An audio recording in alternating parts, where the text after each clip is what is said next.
excuse me, 83 on the calendar in the matter of Sandoval versus Alvarez. Parties have been sworn in. You may be seated. Sir, have a seat. How old are you? I'm 21. And you were working at the same place where Mr. Alvarez was working. What do you do for a living? I was a server. First, I started as a hostess, and I ended up as a server. And what about Mr. Alvarez?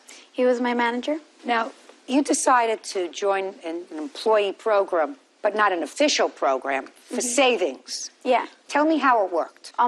It's kind of like something to save money. The person in charge gets 10 people together. And Johan right here was the person in charge of it. He got 10 people to participate. Then after you get the 10 people to commit to it, you get numbers, you put them in a cup, everybody gets their number. Each paycheck, you will have to give in $100. The first time you put in the $100, number one gets $1,000. Next paycheck, everybody puts in another $100. Number two gets their part of the money. I was number 11. I was the last number in it because I was planning to save my money to purchase a car. So he was in it too? Yeah, he was number one. He was number one? Yes. Did we all draw at the same time? No. He said since he was the person in charge, he will receive his money first, and everybody else got a number. Actually, with me, I requested number 11, so I know that by the end of it, I would have my money, and I didn't have to go back and finish paying anybody. And how much money did you put in? $1,000. But you quit your job before you had actually accumulated $1,000. Yeah, I actually quit when I was, I believe, in number 3. But I also talked to him, and I told him I will be responsible enough to bring the $1,000 every date that it was supposed to be. You mean due. $100? Yeah, the $100.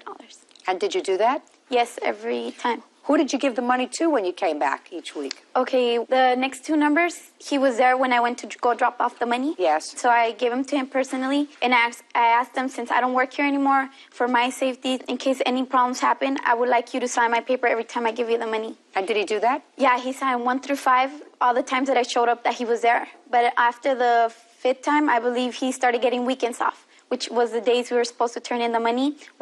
We got paid on Friday, so you would have 2 days after that to turn in your money, which was Saturday or Sunday. And then after that, I would go to the restaurant and just give it to the person personally because we had a list, and I knew exactly who was next and who was supposed to get the money, so I would go and give it personally to the person. Mm-hmm. But when it was my turn to give the money to, I talked to Johan and told him, when can I go pick up my money?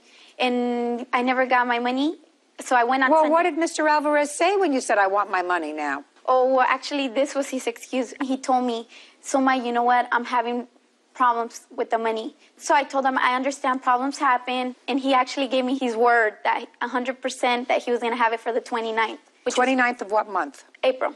Actually, I showed up on the 31st, 2 days after. And I asked him if he had my money. But he had called me already, which I didn't check my voicemails, telling me he had a problem. So I was like, oh, man, Well, what did he tell you the problem was this time? He claimed that he got pulled over by the cops and that he didn't know he had a restriction order, for his arrest, because something had happened with his license or something, and that they took him into jail and he had to pay a bail out of $1,000, which he had to use my money to get out. So I said, that's not my problem. How are you, ma'am? How you doing? Don't ask me how I'm doing. Okay. To begin with, when we joined this saving, everybody was aware of it. Don't tell me what everybody was aware of. Where's her money? I told them. Where's her money? The money, I do not owe her anything. Okay? I told her, and I begin with, to everybody, whoever's going to quit the job is not going to receive the money. I'm not going to be responsible. Just a second. Okay. Okay? So, shh, please, don't speak. Now it's Mr. Alvarez's turn. So let me take your hands off your hips. Okay. So let me understand. You say that you explained to everybody. Exactly. You say that you explained to everybody that if they quit the company, they lost their money. Is that what you say? Yes, ma'am. And Miss Sandoval was told that if she left the company, she would lose her money. Right. That's what you... Right. Is that That's what you just told me? Yes. When did you leave the company? I think I don't have the exact date, but I believe it was after the 3rd number. Actually, it was a day after New Year's. I remember. So the beginning of January 2005. Yeah. When had you started to put in your money? I started 11/26/04. Do you get paid every week or every 2 weeks? Every 2 weeks. Every 2 weeks. So what we're talking about is the entire month of December, which is when you would have put in your money. Yes. minimally 2, maybe 3 Yeah, around there. times you contributed. Is that correct? Yes. Is that correct so far, sir? Yes, ma'am. All right. Now let me see where you say he signed off on the money.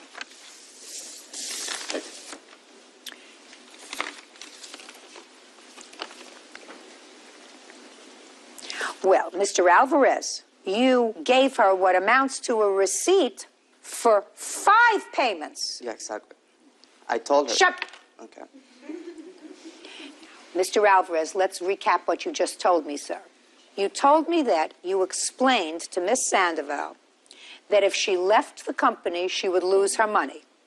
Right. She left the company after putting in 3 payments. Yes, then we had a I'm talk. speaking. Okay. But then you accepted 2 more payments from her after she left the company, sir. Yeah, because we had a talking. No, we didn't. Just a second. Well, now he's changing it, you see. Now he's changing it. I'm not changing it. Until I finish, you didn't let me finish what I You finished enough, sir. Judge Judy continues in a moment. And later today, They were peeing on her mattress. We do not know that for sure. Listen to me, sir. You know why I know that for sure? Because I don't think she peed on her own mattress. real cases, real people. Judge Judy. Salma Sandoval says former co-worker Johan Alvarez scammed her out of $1,000. Mr. Alvarez, are you trying to tell me that you never said to Miss Sandoval, because it's very easy for me to figure out, and it's very easy for me to find out by picking up the phone and calling the police, that you never said to her, I got pulled over by the police, Sure. and I needed $1,000 in bail. Yes, I did. Now, why in the world, Mr. Alvarez, would you tell her that you needed $1,000 bail if you didn't have her $1,000? I had the money with me. Okay. No. Shh. No. Now we're getting somewhere, madam. Go ahead. You had the money with I had you. the money, and I told her when I did call her, I said, I'm going to set up a day with you so I can give you the money because I don't want nobody to Just come a minute. to my So job. now you acknowledge that she put in $1,000 to the savings plan. No, I'm not acknowledging it. She was giving the money to somebody else. I don't care who she was giving it to, sir. Well, she wasn't giving it to me. I don't care if she was giving it to you or not. The money was turned over to numbers 6, 7, 8, 9, and 10. It was now her time. She has turned in the money so that everybody got paid in full $1,000. Now you've got the $1,000 and you get pulled over by the police. I did not have $1,000 with me. I told her that I was going to be responsible to give the money so she could get over with it because she was calling me on the phone and harassing me. She went to my job. She bring the boyfriend out there that she has. She bring him to Did try you to use $1,000 for bail? No, not her money. It was my money. Just a second. It was my money. No, it wasn't. It was you got my your money already. No, it was my money. Okay, so Mr. Alvarez, Yes, ma'am. she's telling me the truth, that you told her, I had your money, but I got into trouble and I needed to use the $1,000 for bail. She didn't make that up, sir. Your Honor, I did have money on me. Okay, I did not have to use her money. The only thing was she was coming to me. She was harassing me on my job. She went to tell everybody on my job that I was a thief and I was stealing You money. are. You took And her money. Then, You are. You took her money. ma'am, and then she didn't stop that. She went to the president of the company to tell Good him. for you. Good for you. Exactly. Because he To tell told him, me and then, that he and was then going the to lend president him of the the company money. called me and said, get it over with. I don't want to hear it. And I'm telling you the same thing, my dear. And then the first person who got paid this $1,000 was who? It was me. And the last person that's going to get paid this $1,000 is her. Judgment for the plaintiff in the amount of $1,000. That's all. Parties are excused. You may step out. I knew he was going to try to lie. He lied to me more than 5 times. He went to try to intimidate me, I guess. I didn't threaten him. What I told him was you need to cough up money. I feel like he didn't try to scam me, but he got caught up in a way where he wasted the money, he had no way of paying me, so he had to find different excuses. And now the next case. All parties in the matter of Krill versus Sheets, step forward, please. 19-year-old leasing agent Jennifer Krill is suing her ex-roommate, 21-year-old sales associate Christopher Sheets, for damage to their apartment and for his share of their security deposit. All right, Ms. Krill, let me see if I understand what this rental situation was about. You were doing some part-time work in the leasing office of an apartment complex. In exchange for that, instead of giving you a salary, they gave you an apartment. Correct. And you decided that you would supplement your income by bringing in a roommate, Mr. Sheets. who Correct. I assume you knew from someplace, Yes. right? Mutual friends. And he would pay you a small amount of like $100 a month. Close to $50 a month for utilities. And then he would pay the security deposit because there was a security deposit of $300. Yes. And he moved in. He said, that sounds like a great idea to me. He gave them a check for the security deposit. And then, according to you, there was a misunderstanding. Mr. Sheets says that he had heard that you were bad-mouthing him, whatever. He didn't want to live there anymore. He moves out. And it is your claim that the $300 check for the security deposit bounced, that he did some damage to the apartment and some damage to your personal property. Yes. Mr. Sheets does not address the bounced check. And yet, he acknowledges that he caused some damage to the apartment Correct. and says to take it out of the security deposit. Yeah. So, let's cut to the chase. Where did you get this $300 check for? At the time, my father and I had agreed that he would pay $300 for the security deposit. And you wrote a check. Correct. What happened with that check? My father and I have been disagreeing with each other lately, and then finally he said, I've had enough of it, and canceled the check. So what you're telling me is your father stopped payment on the check. The check had already been cashed, and I had been informed that by the leasing agent. My dad had reported stolen or forged. Because you. Oh, just a second. Here we go. Now it gets more interesting, because this is the only interesting part so far of this case. Yeah. Your father reported the check stolen Correct. and forged. Correct. So he wanted you arrested.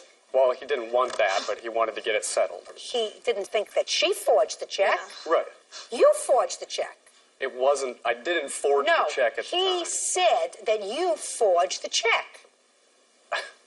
I had turned in a check in his name, correct. How did it end up that they no longer have $300 of the security deposit? They should still have it. When I called the apartment complex manager, I told her that I wanted my security deposit back. Let me see. Can I see that, please? This She is the continued to check tell me. that has stolen and forged on it, and he forged his father's signature. I actually talked to his dad. Oh, I see that the bank marked it Yes. stolen, do not present again. Correct. His father called the bank and canceled the check that he forged. Correct. I'm not denying that. So that the rental company did not cash the check. We cashed it, and then we got it back because obviously we can't have that money So they gave the anymore. money back to him? Yes, they had to. I because see. he did not sign the check. Okay. Jennifer Krill says ex-roommate Christopher Sheets damaged their apartment and her personal belongings. Jennifer claims Christopher punched holes in the walls and ruined her mattress. Mr. Sheets, you're no longer living there, so you don't have to pay the security deposit. Correct. Let's start with that. Don't say correct. I'm giving you a gift here, sir. But you do have to pay for the damage you did to the apartment. Which I had explained to the leasing agent that I would take full responsibility for the Fine. damage that I had done. Good. What did you do? I had put a hole in the wall. I had also put a hole in the door in my room. That sounds like a lot more than $300 to me. It was $25 a hole is what I was told by her. Do you have a bill for the damage that he did to Yes, the I apartment, do. please, Miss Krill? And then I also have this. Are you talking to your father now? No, we have not spoken in over a month. This is for the $120, security deposit. Spring Lakes Apartments. That's what you owe for the holes. And then, from your... Oh, well, this, listen to me. You're going to pay your own security deposit. Okay, I was just giving that to you. That's fair, right? You're there, you pay the security deposit. He's going to pay for the damage you did. Now the place is damage-free. Any other damage you caused while you're there, you pay for. Yes. I'm a reasonable person. Okay. Now, Miss Krill, you claim that Mr. Sheets damaged some of your property. Yes. When I got back to the apartment about 2 in the morning with my friend Katie here, Had there been an argument? Yes, actually, he called me on the phone, on my cell phone, and he's yelling and screaming at me. What is he yelling? How could you talk crap about me, da-da-da. She was saying that you were living sort of off of her, Correct. She was taking full advantage of her having the apartment for free and using it against me. using it against you by saying you're living there, you weren't paying enough. Right. I get a rent-free apartment, but I am working 20 hours a week for it, and he pays me $150 a month and Yes. pays for food, and that's not a bargain. So you were saying he got a bargain, Yes. and you took offense at that. When she uses it against me is when I took How did she use it against you? ruining my reputation between friends. By talking- saying what, Mr. Just Sheets? talking trash behind my back. It happened you several explain- occasions. All right, now you're not living together anymore. Come on, fill me in. It's late. I have things to do. He called me yelling on my phone. I went back to my apartment with Katie, only to find him and his friends throwing things down the stairs. There's mattresses, bed frames, boxes everywhere in the road. One of the neighbors in my apartment His building. stuff? Yes, his stuff. They called the cops because, it was a whole bunch of commotion. And I tried to go confront Chris. I'm like, what's going on? What's happening?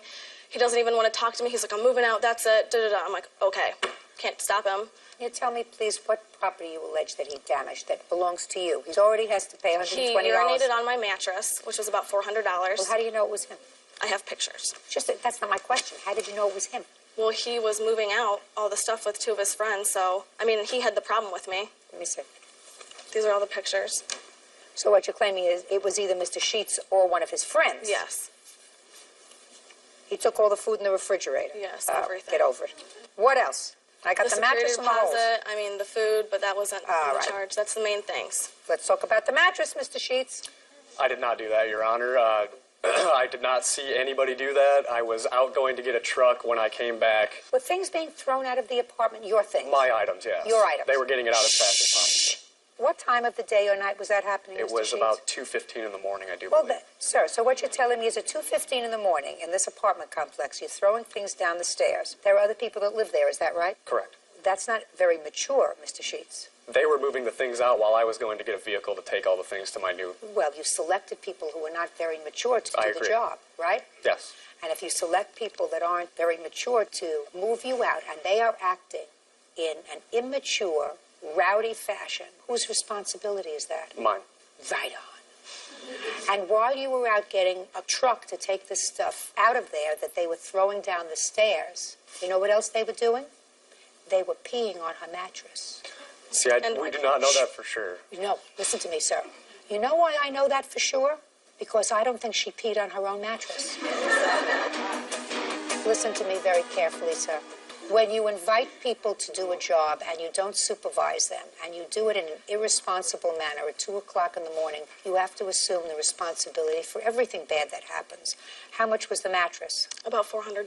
What do you mean about $400? My father bought it for me about 2 years ago. Will you find another one for $200?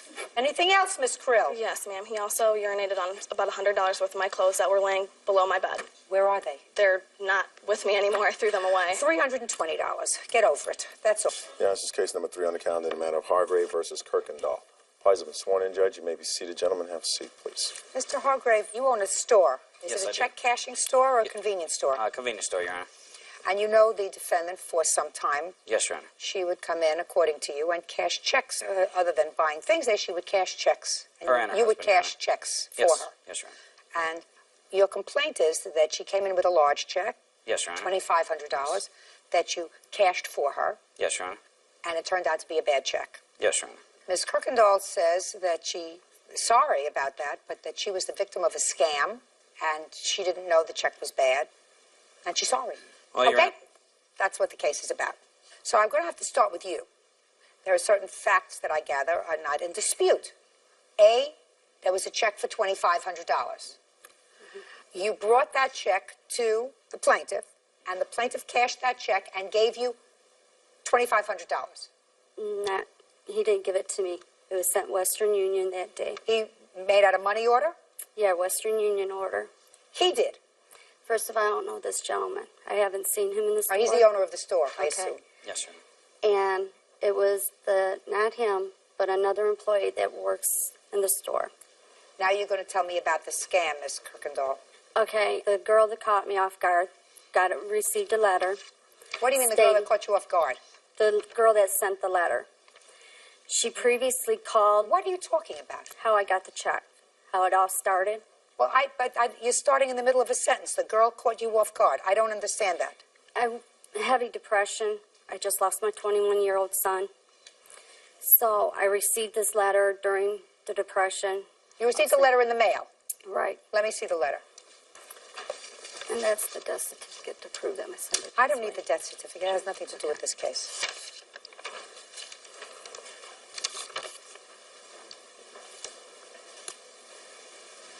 Well, first of all, I'm reading this letter, and this letter dated January 17th, 2005, is allegedly from somebody by the name of Sherry, who is telling you from Australia that you have won $50,000. However, Sherry is illiterate. You're not illiterate, are you? No. All right. I'm just reading a paragraph to you from this letter. So I'm mailing in regards to know why you have not made any effort to claim your money. So I'm mailing in regards to know why. Right. I don't know why somebody will wait that long to claim their money, T-H-E-R-E. Their money. You responded to this letter? Just a second. I mean, it gets worse. Yeah, it does. To elaborate more, this draw was held in Australia. And if we don't hear from you in 3 days, your file will be closed, C-L-O-S-E, and you will no longer be able to claim your winnings. Okay, go ahead. So you got this letter, and then they tell you what? They tell you that they're going to send you a check for $2,550, and you have to cash that check and send them back a money order. Is that what happened? Yeah. Is that what happened? So they sent you a check for $2,550. You take that check from the same person, from Sherry, from Sherry, this illiterate, and you take it to this man's store. I called the bank. You called what bank? I called the bank that the check was drawn on. Let me see. This is the second check she sent me. The first check came back clear. The bank said it was good and everything. Well, show me. Show me where the bank said it was good. Well, I don't. Show me. Show me the bank. It was all done verbally because we went. No,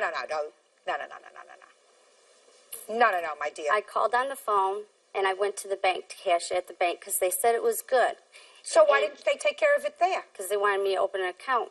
I didn't have an account with them. And they said any check cash in place would do it. So that's when I went to the store. No. So then you took it there. And they called on it. Who called on it? Did somebody from your end call on it? Yes, Your Honor. We called.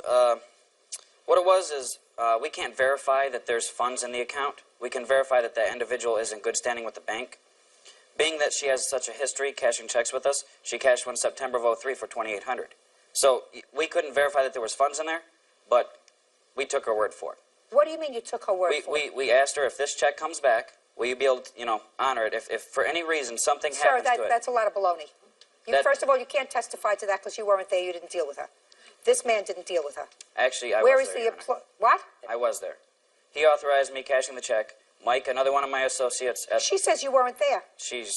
Have you read the police report, Your Honor? I don't think she knows what was going on. Let me see it. You were there? You were present? Oh, yes, Your Honor. Oh, okay. Well, she says you weren't, so I was under the impression you weren't Mike was the individual that sent the Western Union. Who are you, sir? I'm her husband. Oh, I'd like to see you. Get up. What do you do for a living, sir? I'm an electrician. You read English? Yes, I do. Did you read this letter? Just a second. You read this letter that looks as if it was written by some illiterate? We made fun about the letter. We laughed about it, the way it was written. You did? Yes. We thought it was a scam from the beginning. Right. So why did you involve him with your scam? We called the bank. I know this is hearsay, but we called... It sure is hearsay, sir. We gave them the check number, and that's what they verified. What do you mean? You mean you called and you gave them the check number and the bank told you that over the phone? Yes. Your wife just told me she went there. Just a second. Your wife just told me she went there. We called the bank first to verify it was good. Then we went to the bank to try and cash it. That's when they told us that it was a corporate money order and that we had to open up an account. I don't believe you. And even if I believe you, listen to me, even if I believe you, anybody who got this letter and who believes in good faith that this isn't a crank is an idiot. Judge Judy continues in a moment. You read the letter. You made fun of it. You thought it was a scam. But the if you had, listen to me. And later today, your cake ruined her wedding. It didn't taste good. It didn't look nice, and she's not paying for it. I didn't get what I asked for. I'm speaking. Real cases, real people. Judge Judy. Convenience store co-owner Steve Hargrave Jr. says former customer Catherine Kirkendall cashed a phony check for $2,500 in his store. I have to decide whether you had sufficient knowledge or should have had sufficient knowledge that this was a hoax before you go to some unsuspecting place and cash this check. Now, if everything looked really legitimate, if it looked like you were being contacted by the prize patrol, I would say, well, maybe you were legitimately scammed. But I have to find that you didn't walk around with your head in the sand. This suggests to me that two people who've lived as long as you and your wife have lived, who work, who are employed, who read and write English, had to have had notice that this was bad. Did you ever see this letter, sir? No, I certainly wouldn't cash Just the a check, second. Your Honor. You think that if he saw this letter, that this was a prize patrol letter, he would have cashed your check from this illiterate? I guarantee you he wouldn't have. Guaranteed. But he was told where the check came from. Listen to me. You didn't show him this letter, did you? No. He didn't ask for it, Your Honor. I don't care whether he asked for it or not. You and your husband, listen to me. You and your husband, according to your husband, had real misgivings after reading this letter. You thought it was a scam. You think that if you showed him this letter, he might not have cashed the check? The answer is we'll never know. You didn't show it to him. You didn't tell him about it. You didn't say, listen, Yes, I did. just a second. You told him you got a letter that sounded like it was written by an illiterate? You told him you got a letter The that sounded employee as if... he asked where I got the check from, what it was for, and I told Did for you- some winnings. Some winnings? The You told him, employee- shh. Did you tell him you got a letter that sounded Yes. as if it was written by an illiterate? No, I told him I received a letter stating I got some Just winnings. answer my question. Did you tell him that you got a letter that was very suspicious to both you and your husband? I told him it did sound suspicious because he. I don't believe you. He even said it sounded fishy. No, he said the scheme sounded fishy. I'm asking you whether you showed them the No, I letter didn't and show whether him you the letter. said that the letter sounds as if it was written by an illiterate on an internet piece of paper. No, I didn't show him And the letter. comes to you in this envelope. Right. So, let me tell you what the law is, as I perceive it. And since I am the ultimate arbiter of what's right and wrong, you're stuck with it. Can I say something first, please? Sure. They called on the check. Just a second. Hearsay. No, I watched him call the check. He verified. He kept me there for a half hour calling on the check. This gentleman here asked the employee that was calling the check, says what was wrong, because I was there for a half hour, and the guy says he were having problems with the bottom numbers. He gave him the okay to cash the check. Listen to me. Now we're going to start again from the beginning.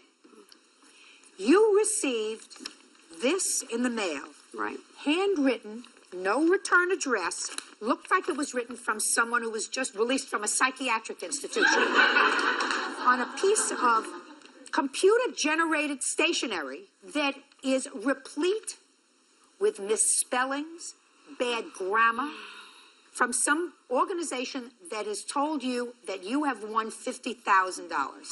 Now, you have to be an idiot to take one step further and go any further instead of taking this letter and ripping it up and throwing it in the garbage. But you had this information. And if you had taken this letter to this store and this man would have seen this letter, there isn't a question in my mind that he would not have invested $2,500 in this scam. You tend to lose nothing. You have lost nothing. You had the information to save him. You chose not to give him this information despite the fact that you had this information, and according to your husband, you read the letter, you made fun of it. You thought it was a scam. But the If you bank had, said it was listen good. to me. If you had said to him, listen, I'm going to share with you all the information that I have. This is the letter I got. And if after you did that, the plaintiff chose to cash your check and to turn over $2,500 of his money, I would say he's as dumb as you are and he deserves what he gets.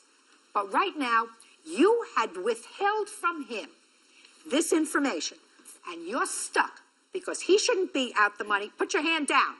He shouldn't be out the money because he wasn't armed with the information that you had. Judgment for the plaintiff in the amount of $2,550. Thank you. That's it. Parties are excused. You may step out.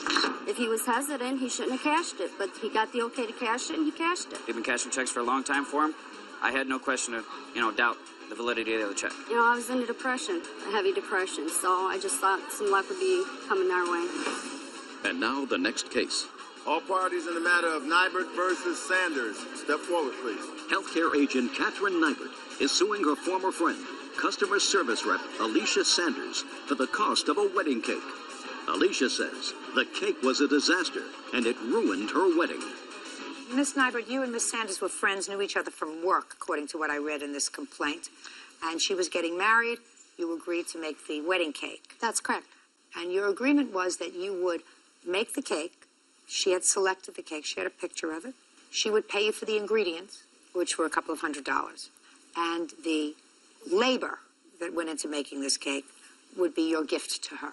That's correct. You made the cake. You delivered the cake. You didn't get your money. That's right. Mrs. Sanders says your cake ruined her wedding. It didn't taste good. It didn't look nice, and she's not paying for it. That's right.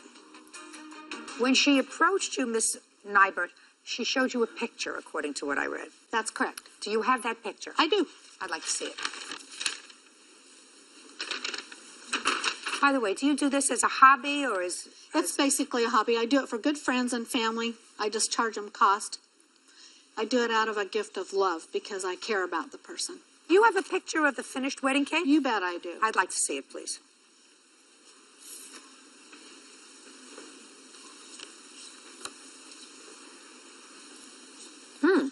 I also have some pictures of the finished cake that I'd like to see it, please. You have several. Yes, I do.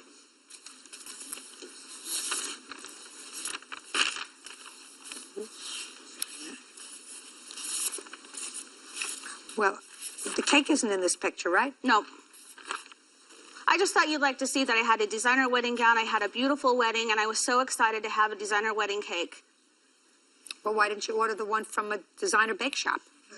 Because it cost $700. Listen to me. So, well, that's what it costs? Apparently, you're right. Is this your first marriage? That's not a hard question. No. How many weddings have you had? One. I went to Las Vegas. I was married for 3 months. He was deployed. We never lived together. This was the first wedding. This is your... Yes. Okay. You bought a designer dress? Yes. How much did you pay for the dress? $3,000. You didn't spend $500 for a copy. Is that right? That's right. Shh. Just pay careful attention. Did you have expensive food at the wedding? Yes. How much did you pay per person?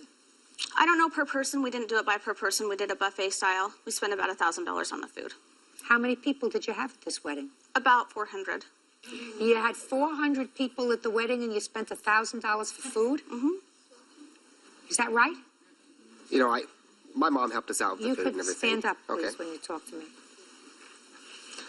Well, my mother helped us out with the food, so that cut down some of the Our expenses. family made the food, so we didn't hire a caterer, so we had a lot of expenses cut. And this was another way that I thought I could cut my expenses. Well, and when you unfortunately, I should so not. I want to explain to you, Miss Sanders. When you paid top dollar for your dress, you were satisfied with the product. Is that right? Yes.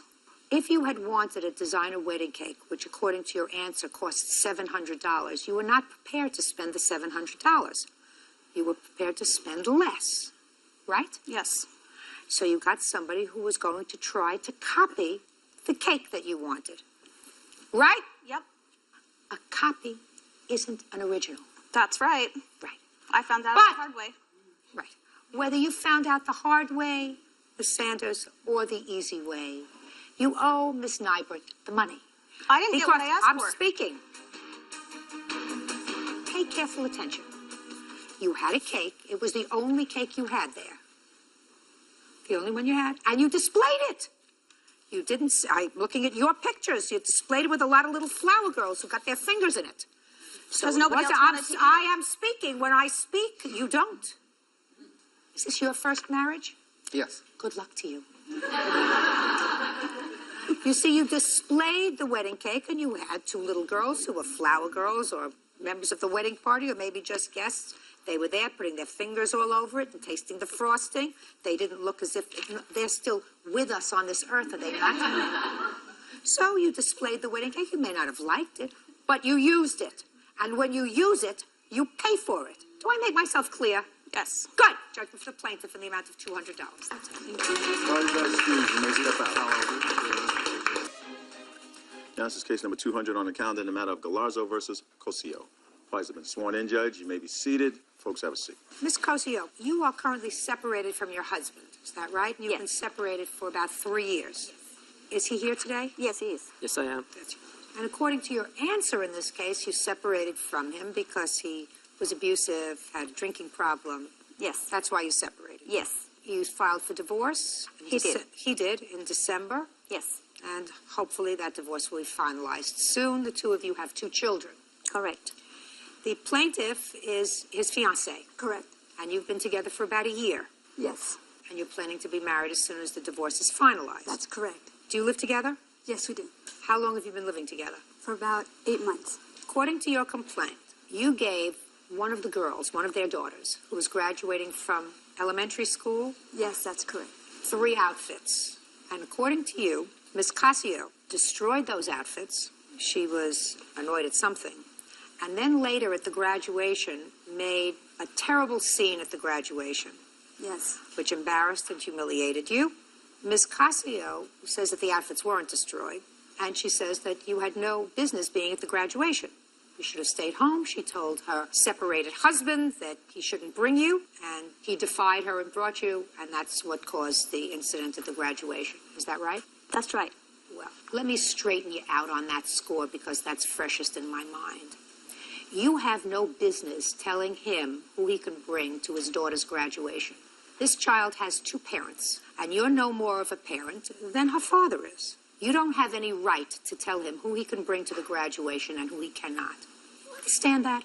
Yes, I do. So what do you think gave you the right to tell your husband not to bring her to the graduation? I didn't tell my husband. I told my daughter. Ugh, that's even worse.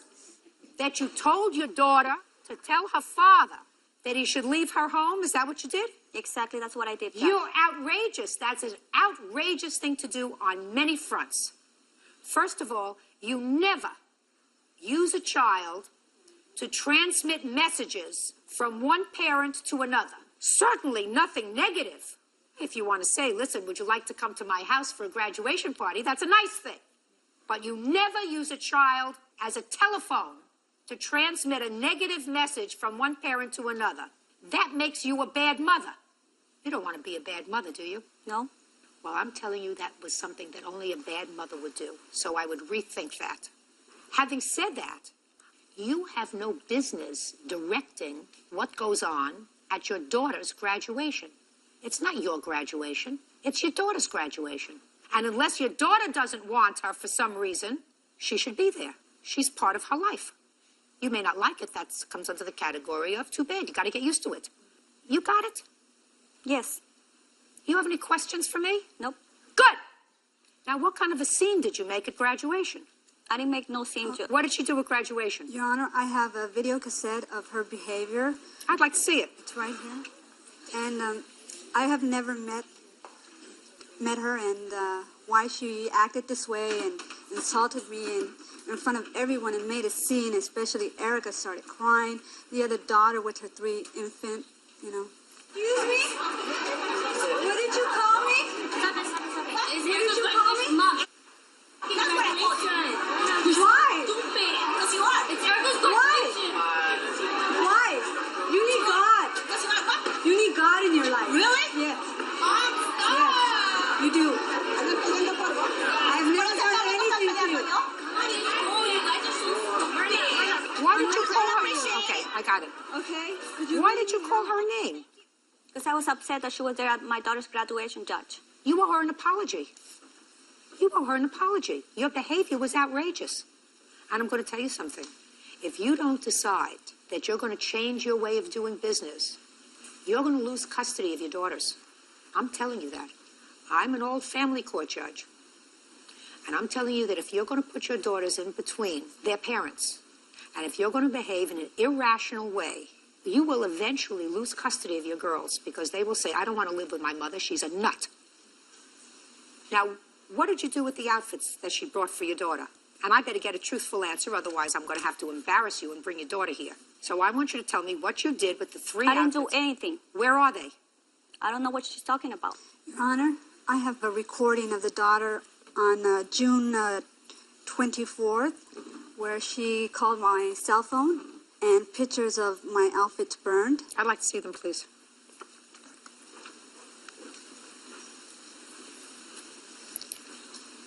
Where were these pictures taken?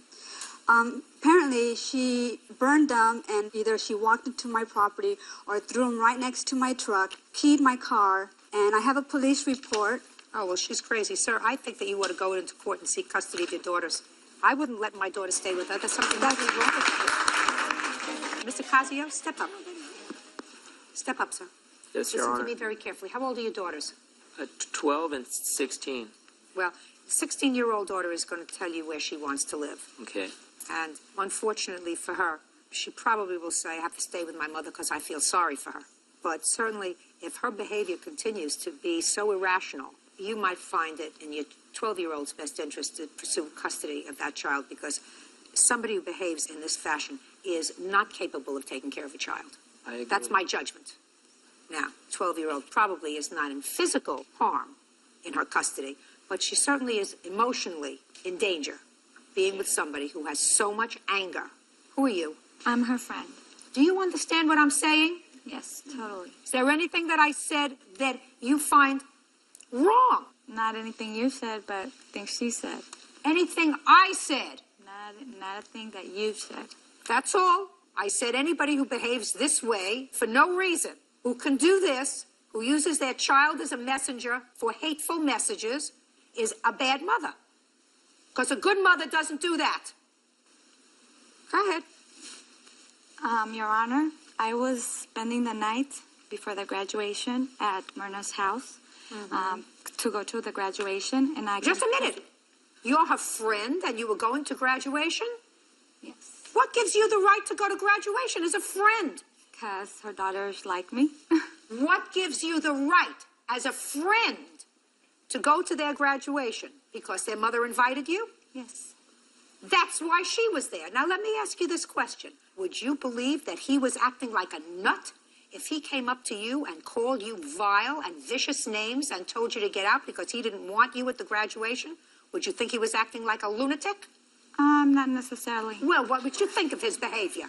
If I had been told prior to coming that I wasn't wanted there by my daughter calling... Just a second. Her daughter did not say, I don't want you to come to graduation. No, listen to me very carefully, madam. She said, I told my daughter I didn't want her at the graduation. That's what she said. Oh, let's bring Erica. She'll tell you what she wants. I'm not going to do that, because that's what a bad mother would do. She's not asking to bring Erica. I am. I'm telling you, she didn't turn around and say to you, oh, I wouldn't do that to my daughter. She's a bad mother. She's so full of anger and hate in her heart that it obscures her judgment as far as being a good mother. And she better change, otherwise her daughters will grow up to hate her. They will hate her. And as far as her going over there and doing whatever she claims she did, it didn't happen because I'd like to hear what the child said on the answering machine. Could you bring it up here, Bert, so I can listen to it? Go ahead, press the middle. That's a message she left on my cell phone at 6:20.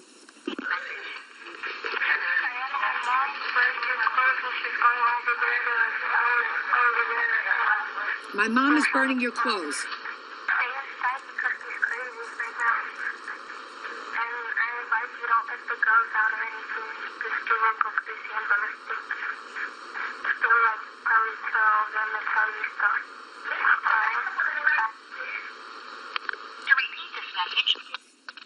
You think your daughter was lying when she says my mom is burning your clothes? We had an argument that morning, Your Honor. So you just think it's serendipity that your daughter calls and says my mom is burning your clothes and the clothes turned up burned in front of her house? You think that those two things just came aligned in this universe? You better go see a good therapist, madam. You need a good therapist. Do you work? Yes, I do work. What kind of job do you have? I'm a phlebotomist. You better spend a little more time at work and a little less time hating. Spend a little less time hating. It didn't work out. 52% of the marriages in this country don't work out. She didn't steal him away from you. You threw him out. That's what you told me. You said you didn't like the way he behaved, so you threw him out. She found him. You should be grateful. She can keep him. Listen to me. That's right. You should be grateful instead of having a heart full of anger. Believe me, if you have a heart full of anger, you're never going to find anybody, madam. Nobody wants somebody who's miserable and angry. You'll spend the rest of your life alone. Judge Judy continues in a moment. Just listen to me carefully, and then try to put yourself on some medication, maybe. And later today, $1,000 to be awarded to the Player of the Year. The only person that really came was? Right here. Do you know what that makes him? Player of the Year. Real cases, real people. Judge Judy. Diana Galarzo says her fiancé's estranged wife, Myrna Cosio, owes for burning a graduation dress she bought for her daughter. Diana also says Myrna started an argument at the ceremony. How much did you spend for the outfits? I have the receipts Just here. tell me how much you spent for the outfits. 180. Now I'll take the receipts, Bert. Plus pain and suffering and... You don't get pain and suffering. Loss of work and... Listen to me very carefully, Ms. Galazzo. Yes. What you wanted was for her to learn a lesson. I don't know whether her ears were open. If they were, fine. If not, she's going to be the loser, as are her two children. She's responsible for the burnt clothes because she burned them. Her bad behavior has just been memorialized in front of 10 million people. Unless she changes her course of conduct, she's already been pre-warned that her children are going to grow up hating her. You can either put a period and move on and say, I had a marriage, it didn't work out. But out of this marriage came two lovely children, just listen to me carefully, and then try to put yourself on some medication maybe, if you don't already take it. I have two beautiful children. I want to devote myself to them and to making myself a happy life. And I don't want to be angry with somebody who's taking a burden off my shoulders. And you don't control what happens with your girls, because your girls have two parents. And you won't have them at all in your life if what you continue to do is to disrespect their father. Judgment for the plaintiff in the amount of $180. That's all. Parties are excused. You may step out. I was just upset because she was there at my daughter's graduation, and I didn't appreciate that. Like Judge Judy says, she has to put a period and go on with her life. She needs counseling, anger management, and I hope she gets it. There's nothing to talk about. And now the next case. All parties in the matter of Aziz versus Robertson. Step forward. Basil Aziz is suing comedy club owner Jay Robertson for the cash prize from a Player of the Year contest. Jay says Basil was the only contestant to show up. Mr. Aziz, according to your complaint, Mr. Robertson is the owner of a club that you have been to in the past, and you saw some sort of an advertisement that indicated that on a particular day he was going to have a contest. You claimed that you went to the contest, that you won the contest, and that Mr. Robertson didn't pay I think it was $1,000. Is that right? That he indicated in the flyer was going to be the prize. Mr. Robertson's defense is that not enough people showed up, so that the contest never took place. Correct. Okay. Can I see the flyer that notified the public about this contest?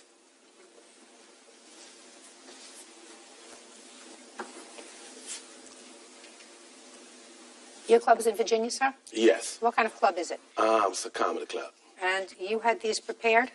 Yes, I did. Where did you send them?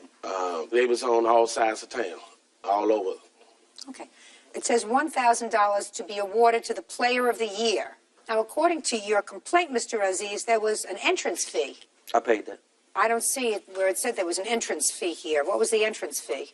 $50 or $100. Well, who made the decision whether it was 50 or 100? I did. Originally, how it was all going to be set up, it's going to be $150. How come you didn't put that down here, sir? Because I put on the reason why I put it on there so more people can call. That's why I put on there for more info call. Okay. And when people called, what did you tell them? That's when I was telling them that it was $150. With the $150, that would take care of you, far as for your meals, beverage, drinks, everything, plus entering into the contest. Okay. All right, Mr. Aziz. You got to the club on June 4th? Yes, ma'am. And how much did you pay when you got there? $50. Who did you give the money to? The lady at the door. What was the name of that lady? That was the ticket lady. Her name was Lisa. And how it was set up, Lisa was to inform anyone who wanted to do the contest. At that particular time, we has changed everything from the $150 to where if you want to do the whole contest, it would be $100. You can't do Mr. Robertson. He changed it too much. Let me explain something to you. You can't do that, sir. What you're telling me is depending upon your mood, how you felt, or whatever. Sometimes you told people that it was $150. Then it was something else because you changed all the rules. Well, all the rules... Mr. Robertson, you can't do that, sir. All the rules stayed the same. And how the whole contest was supposed to be set up was, I had 5 women. That was going to be a panel. You had to go up on the stage. You had to explain to them why you should be the Player of the Year. They was going to tally up their votes. That never happened.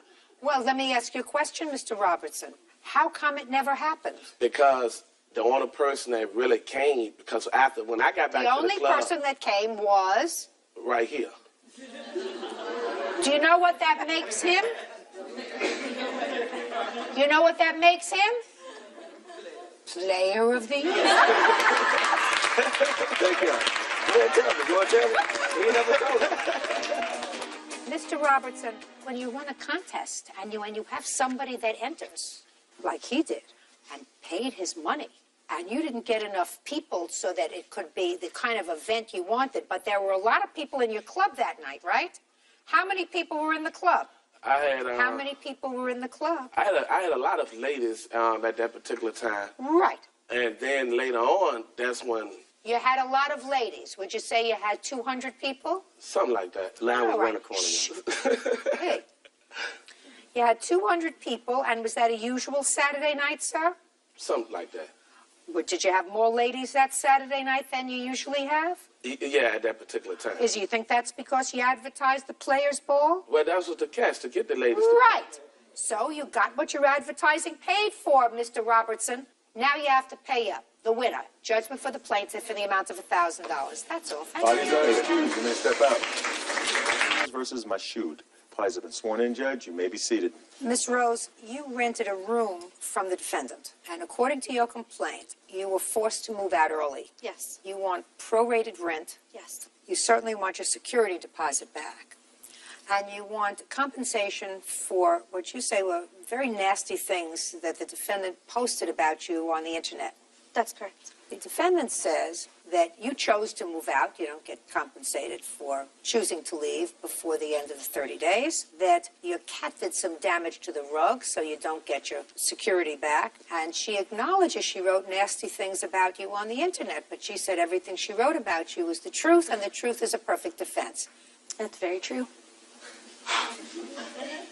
When did you move into this room, Ms. Rose? On May 1st, on April 22nd, I answered an ad. Do you recall what it said? It said that I was going to be a roommate, that it was $400 for the rent, that she had 3 cats, and 1 more would be great. And No, just a second.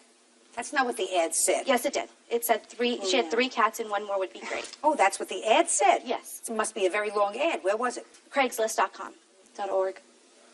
.org. Correction. Tell me what happened when you went and looked in the house. It was 11 o'clock at night. She said that it was dirty, but she would clean it, and that the hot water in the sink was broken, the pipe, but she would fix it before I moved in, and the toilet that I was renting out with the bathroom was broken as well, but that would be fixed as well. How many rooms did you look at? 3 different rooms, and this is the one that I chose. This is the one that had a broken sink, a broken toilet, and was filthy. Is the one that you chose, Miss Rose? Actually, it was the rent. It was cheaper than normal. Others were asking for $650, so I figured I was only going to be here till the summer. It should not be an issue. Was the toilet fixed? No, the toilet was never fixed, and neither was the hot water, which I had to eat out because I couldn't wash dishes. There were maggots in the sink. There were roaches, flies. Who else lived in the house? It was supposed to be just myself and Sheena, and she brought her crackhead mother in, who has no teeth and has tattoos everywhere, who she failed to mention was an ex-convict who had been in jail for 12 years for a violent crime. Not only that, but... Just a second. When you moved in May 1st, was her mother there? No, her mother was not there. When did her mother move in? Her mother started coming by in the middle of May and started hanging out, bringing her other crackhead friends who had no teeth. I'm a dentist's daughter. Let's not talk about the teeth. Let's talk about the drugs. Okay. What makes you think that she was using crack? Because I came home the night before I moved out, and her friend were smoking crack in the living room. That would give me a clue. Yeah. Yeah.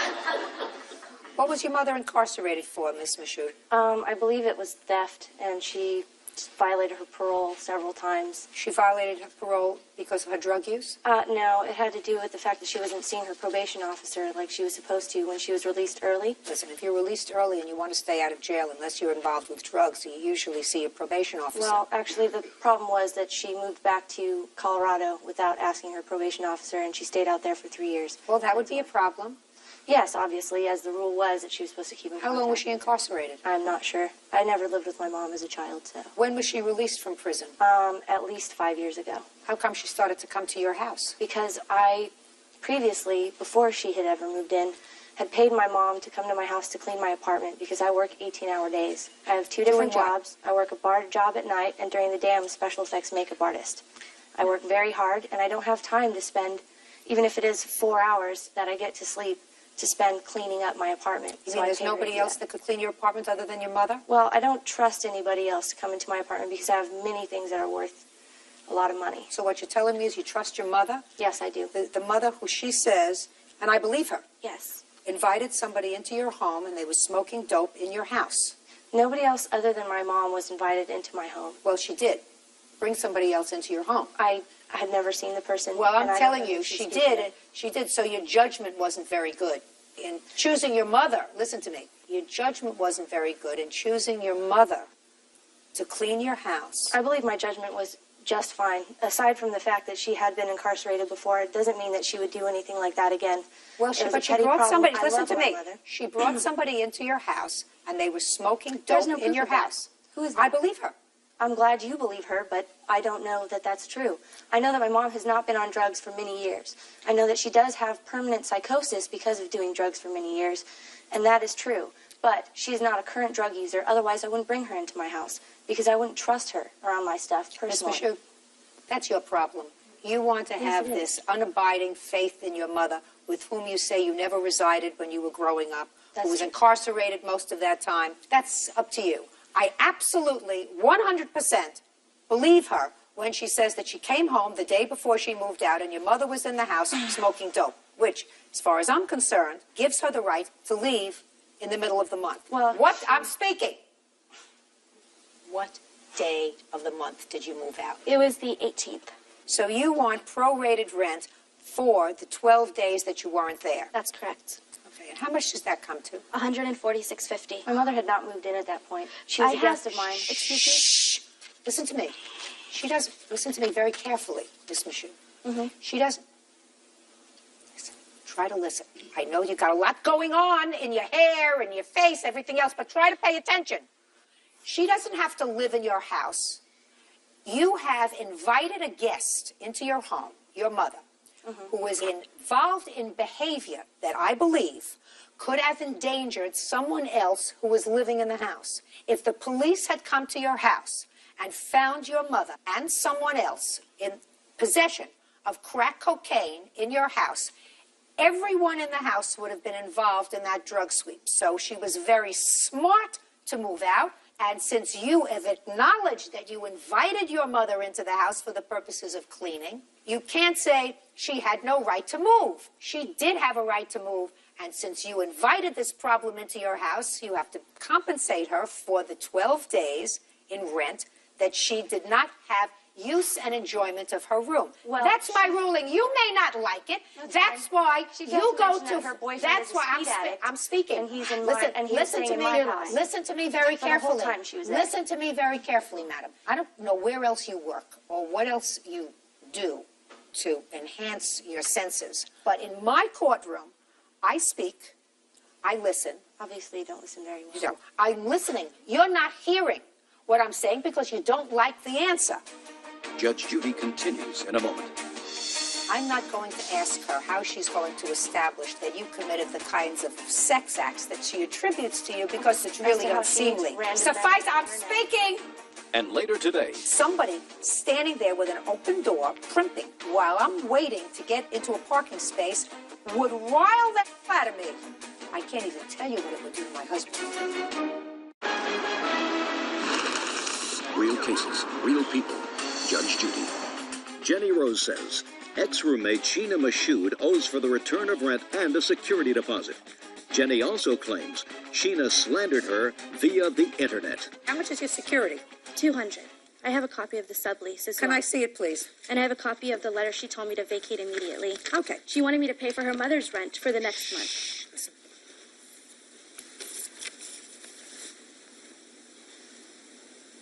Did you write this letter? There will be a $500 rent increase for your bedroom and private bathroom starting July 1st. Did you write this? Yes, that's what. All right, good. Told me to do. $146.50 and $200 for your security deposit. Do you have any pictures of the ruined rug that was allegedly caused by her cats? No, but Good. Now I would like to see what was written on the internet.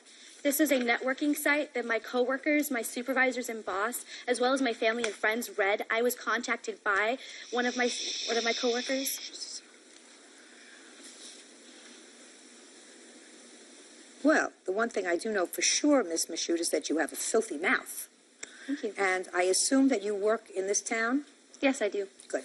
I certainly hope that enough people, since we do have a reasonable audience in this town, watch this and know that I personally am offended that a woman would use the kind of vulgarities that you do written. I don't think, quite frankly, Miss Rose, that any fair-minded, reasonable person would accept anything that you wrote here as true. Oh, of course not. Because she clearly is a demented, sick girl. I don't know how she finds work in this town, but clearly there are a lot of demented, sick people who want demented, sick employees. That's the problem here sometimes. I can't judge that. Clearly, this is miserable. I'm not going to ask her how she's going to establish to my satisfaction that you committed the kinds of sex acts that she attributes to you, because certainly you don't want that, and I wouldn't, because it's really unseemly. Suffice, I'm speaking. I'm speaking. Am I going to speak at all this? No, go speak outside. Somebody who wants to hear you. Judgment for the plaintiff in the amount of $346.50. Thank you. Toodles. I had invited my mother over to clean my house while I was on vacation, and she accused my mom of being a thief. Those who look like trash and act like trash are usually trash. She's been nothing but a terror to me, pretty much like a little yipping chihuahua. I'm glad I don't have to deal with her crackhead mother and the fact that she has no teeth and thinks she's a lot, which she's not. So it's good. I'm happy. And now the next case. All parties in the matter of Hardison versus Jarvis. Step forward. Crystal Hardison is suing fellow motorist Robert Jarvis for vandalizing her Ford Explorer by kicking it. Crystal claims her mother witnessed the incident. Miss Hardison, what kind of car do you drive? It's a 2005 Ford Explorer. What about you, Mr. Jarvis? 95 Mitsubishi Galant. What was the date of this incident? June 2nd. And you were going into a drugstore to get a prescription filled? Exactly. And what were you going to do there, Mr. Jarvis? I was pulling in to get her my fiance a drink and a candy bar. Was she with you? Yes. And you were both going to the same store, so you pulled in first? Yes. And it is your claim that Mr. Jarvis intentionally not only spit on your car, but also dented it? Yes. Mr. Jarvis says he might have spit on it, not intentionally, but he certainly didn't dent it. And your mother was with you? Exactly. And my 11-month-old son. Well, he's not here to testify, but your mother certainly is. When you went into the store, Miss Hardison, your mother remained in the car? Exactly. And when you went into the store, did your fiancé remain in the car? Yes, ma'am. She pulled in first. She was already parked. Tell me what she was doing, Mr. Jarvis. Well, as I was pulling in, I was waiting on her for about 2 to 3 minutes while she was brushing her hair with the door open in the parking place. So you were waiting to pull in because she had the big door open for this SUV, brushing her hair? Yes, ma'am. How long were you waiting? 2 to 3 minutes tops. Did you honk the horn? No, I was just sitting there waiting to get in, being patient. Why were you brushing your hair? I'm pretty vain. So before I go anywhere, I always put my makeup on, brush my hair. You were going to pick up a prescription? Exactly. And that's my nature. If I'm going to a local store, I'll put clothes on, do my hair, and put my makeup on. Hadn't you done all that before you went in? I sure did, but I just wanted to make sure everything was straight. Didn't you see Mr. Jarvis waiting for you? At the time that I opened my door to get my brush out my purse, no, I didn't. But there came a time when you did see him waiting for you. I saw a front end of a car behind mine, yes. And you continued to finish brushing your hair, and then you put the brush back? No. Once I saw the front end of the car, I said, oh, he's waiting, and I closed my door and went directly into CVS. What happened when you came out? I got to my driver's side door, and I saw there was spit on the window. I opened my door. I said, Mom, somebody spit on my window. And she can tell you the rest. Step up, please. What is your last name? Durante. Tell me what happened that day on the 2nd of June in the parking lot. Okay, on the 2nd of June, my daughter had to go to the pharmacist to pick up a prescription. And she got out of the car, opened the passenger side. That's we got past the fact that she was brushing her hair to make sure she looked perfect. Okay. Never know who you're going to meet in the pharmacy. Exactly. Yes, Your Honor. Okay, Crystal came out. She says, Mom, who spit on my car? I said, don't worry. I got his tag number. I was sitting in the car on the passenger side, watching an incident on Route 1 to my right, and I see this man walk up to the car and just cover the window with spit. I said, I'm going to get his tag number. I went to get my purse. When I went down to get my purse, the whole car, Judge Judy, just like, yes. I looked up, I saw him, I heard his door, bam, slam. He closed his door and walked behind his car and got into the driver's side. Okay, so a passenger door slam, and then he walked around to get into the driver's side? Yes. And the passenger side door was where your car was? Yes. Got it. Now, do you have any proof of damage to your car? Yes, I do. Because, Mr. Jarvis, I'm going to save you the trouble, sir. According to your answer, you were having sinus problems that day, so Yes, you ma'am. spit. Yes. You don't know where it landed. No, I didn't have no intention of spitting on a vehicle. No. It was just a bad sinus. Yes. I had sinuses all And like that. you caused no damage to the plaintiff's car. Absolutely not. Now I'd like to see the... Okay. See, I'm going to save you all that trouble.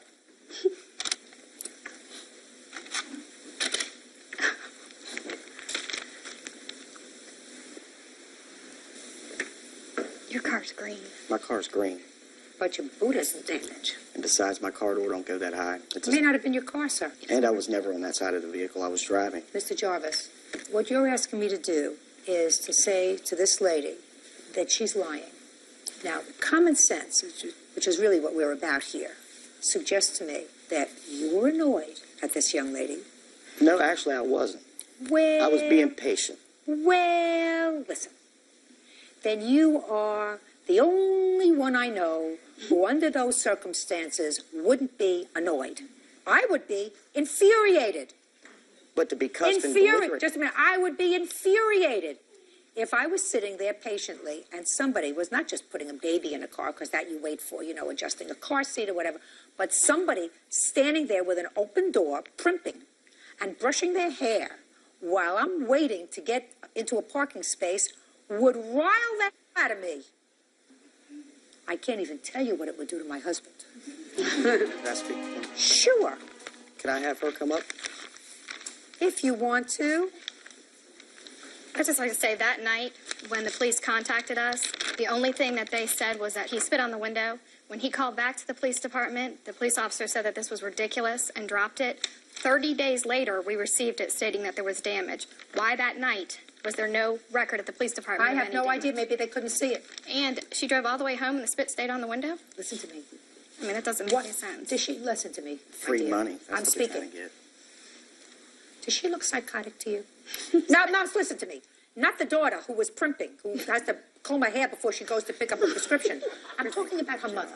I'm going to tell you, I'm a nurse. People are psychotic all the time and they don't like Listen it. to me. Well, listen. I've been around twice as long as you have. This lady is not psychotic. This lady did not take down your tags and report this matter to the police because she was having a psychotic episode. That's my judgment. Now, let me see how much it costs to fix your car. Okay. I have two estimates. You have a 10-year-old car. $578 for Windex is a little ridiculous. Oh, it has nothing to do with Windex. There's no dent caused by him. That is definite. That's just trying to get free money. Is what it is. I never got out that car, so nobody was ever on that side of the car at any point. I was in that passenger side of that car. Nobody suggested that you did any damage to the car, madam. Cheaper of the estimate is $369.80. Is that right? Yes. Judgment for the plaintiff in the amount of $369.80. That's all. Parties are excused. You may step out. It's number 148 on the calendar in the matter of Kennedy versus Estepellin. Parties have been sworn in. You may be seated, ma'am. Have a seat. Ms. Kennedy, according to your complaint, you and the defendant were dating. Yes. And you claim that he owes you some money for a cruise that you took together and also for credit card charges that he made on your credit card. Yes. Mr. Estepellin says that you were just friends, that the cruise was your treat, and that it was very nice of you as a friend to allow him to charge things on your credit card, but there was never an agreement for him to pay you back. Is that right? Yes, ma'am. How old are you? 40 years old. What do you do for a living? I'm a race car official and a mechanic. Are you married? No longer. You have children? One. Who does that child live with? Her mother. And who do you live with? My father. How long have you lived with your father? 6 months. Do you pay him rent? Yes. How much rent do you pay him? Not enough. About $100. When did you meet Miss Kennedy? When we were about 15 years old. And did there come a time when you and Miss Kennedy started to have a relationship that was more than just friendly? When we were 16. More recently, sir, so that we can come into this millennium. You went on a cruise together. Yes, we did. And when was that cruise? Early this year, January or February, I believe. Had you been going out with her socially prior to that? She had come to California from Arizona occasionally, and when she did, we would go out to dinner. Just dinner? Dinner and a movie? Nothing more intimate than that? No, ma'am. When you went on the cruise, did you have one stateroom or two? We had one. Did you have one bed or two? We had one And did you sleep on the floor or in the bed? on the bed. And what about Miss Kennedy? On the bed. How long was the cruise? 4 days. Tell me the circumstances surrounding you going on the cruise. We had been talking one time she came to California out to dinner.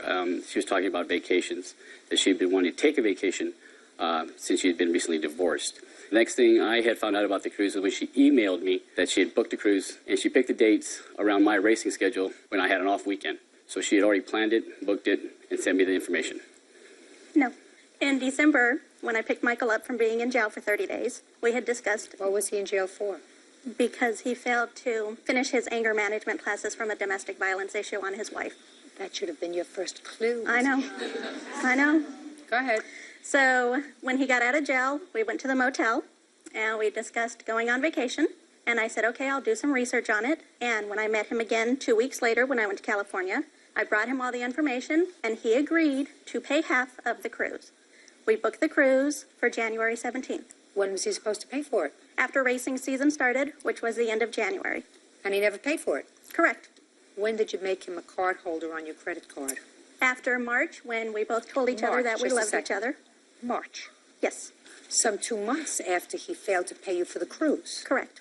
But I had not asked him for the cruise money yet.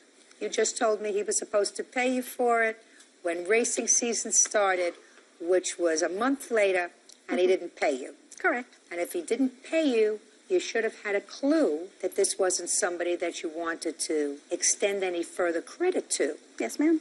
So now I'm not interested in the cruise anymore. Okay. Now I'm interested in the credit card. Okay. After Michael and I told each other that we loved each other on March 8th, he had been kicked out of his grandmother's house in February. Why was he kicked out in February? That I don't know the specifics. All I know is that she was very upset with him. It was some issue in the kitchen, that she had just cleaned the kitchen, and he was not wanting to clean it up and got all over her, and it was not a pretty sight. So she told him he should had have finished that anger management course. Correct. So then in March, he started living at a motel, and he told me that for racing, he would start traveling. So we agreed to put him as an authorized user on my American Express card. He would only use it for necessary items such as gas and lodging. And within a 1 month period, he had gone to Shoe City numerous times, motherhood, maternity, and I sure as heck wasn't pregnant, Victoria's Secret. So he was obviously romancing another woman. So what happened when you got the first bill? When I found out, I went online and checked the amount that was being charged so far. And I called Michael on April 9th, and I asked him what happened. He told me that someone had broken into his motel room and stolen the numbers because he still had the card. So like a fool, I believed him. And I had American Express cancel out that first card, send him a second card. Same thing happened. Room was miraculously broken again, and more charges started happening. So by the time the third card got to him, American Express had suspended the account, and I wasn't even allowed to use it because the charges were up to $11,000. Michael told me, just dispute all the charges. And I told him, I can't dispute the charges if they're legitimate charges. Well, she had told me that she was going to give me a card to help me on the road, and that's what I had used it for. And yes, I had charged it, and yes, I did go to Victoria's Secrets because by that time I had met somebody else who I did like, and was And planning we were to still having sex. planning to have a future with. I had told her that the whole time that we were friends and that we were always just friends. Listen to me. Yes, ma'am. Let's get back to the credit card, sir. So what you're telling me is that when she questioned you about these charges, you told her that somebody had used the card in an unauthorized fashion initially. No, ma'am. What I said is that she Look told at me. Yes, she told me. No, here. I am here. She told me that there's numerous charges on him, and she says, "Well, how could there be that many charges?" I said, "I have no idea. Maybe the only way is if somebody got the numbers from my card. That'd be the only other way that could happen." You're a dishonest man. I don't believe so, ma'am. You are a thoroughly and totally dishonest man. Because if you had said to Miss Kennedy the first time around, you got me. I charged things because I originally said I was just going to charge things on the road, which is what you told me. Eventually. I'm speaking. Yes, ma'am. You said I'm going to charge things on the road, motel, meals, that sort of thing. And then you chose, because you met somebody else, to charge things on the credit card that you questioned. And you knew that if you said to her, I met somebody else, and yes, I did charge some things for that other person, she would have canceled the card. You chose not to do that. And after you got the second card, you did the same thing. You charged things for your new girlfriend. So when I say to you that you are a dishonest person, I know from whence I speak. You are a dishonest and dishonorable person. Judge Judy continues in a moment. He's a hustler. And later today, Sir, I wouldn't use her mural. I did not use her mural. Just a second. You did. No, ma'am. But, Miss Diaz, don't bother me. I think you ought to find a different line of work, by the way. real cases, real people. Judge Judy. Sharon Kennedy says her ex-boyfriend, Michael Estepellin, made unauthorized charges on her credit card. Sharon claims Michael lied about the card getting stolen. What were the costs that he put on your credit card? The charges that I did not dispute in a 30-day period was $3,675.84. Can I see those, please? The highlight ones on the copy are the ones that we did not dispute. And I also have a copy... You did not dispute them because he made them. Correct. I have a copy of the cell phone bill that we also went on the family plan with. Shh, I don't care about the cell phone.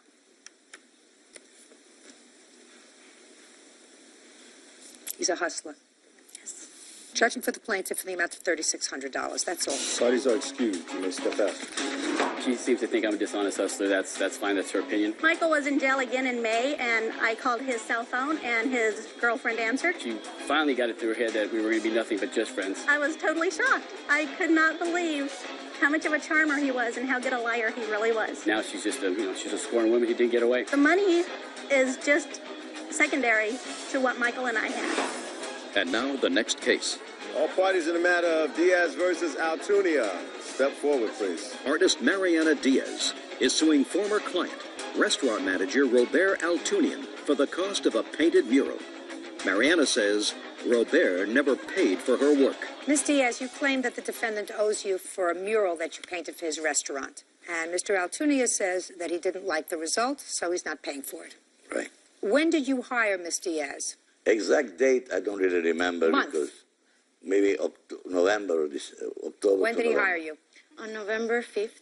And what was your agreement with her, Mr. Altunia? Actually, I was trying to find a mural person. Listen to me. Was my I had a very... $3,000. Okay, you were going to pay her $3,000 Yes, for the ma'am. mural. And how long did she work on the mural? Almost 6 weeks. And you didn't like the result? Yes. Do you have a photograph of the mural that you completed? Yes. I'd like to see it, please.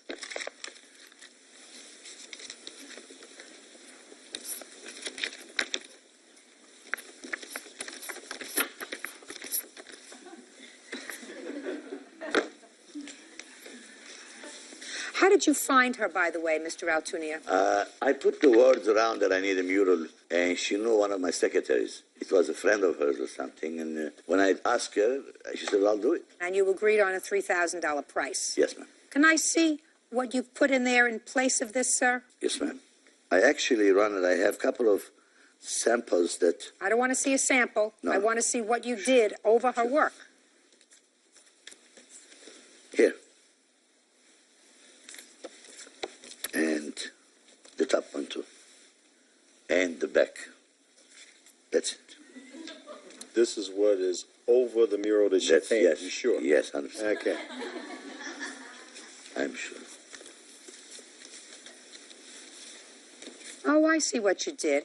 You used part of her mural in the center, which is what you showed me.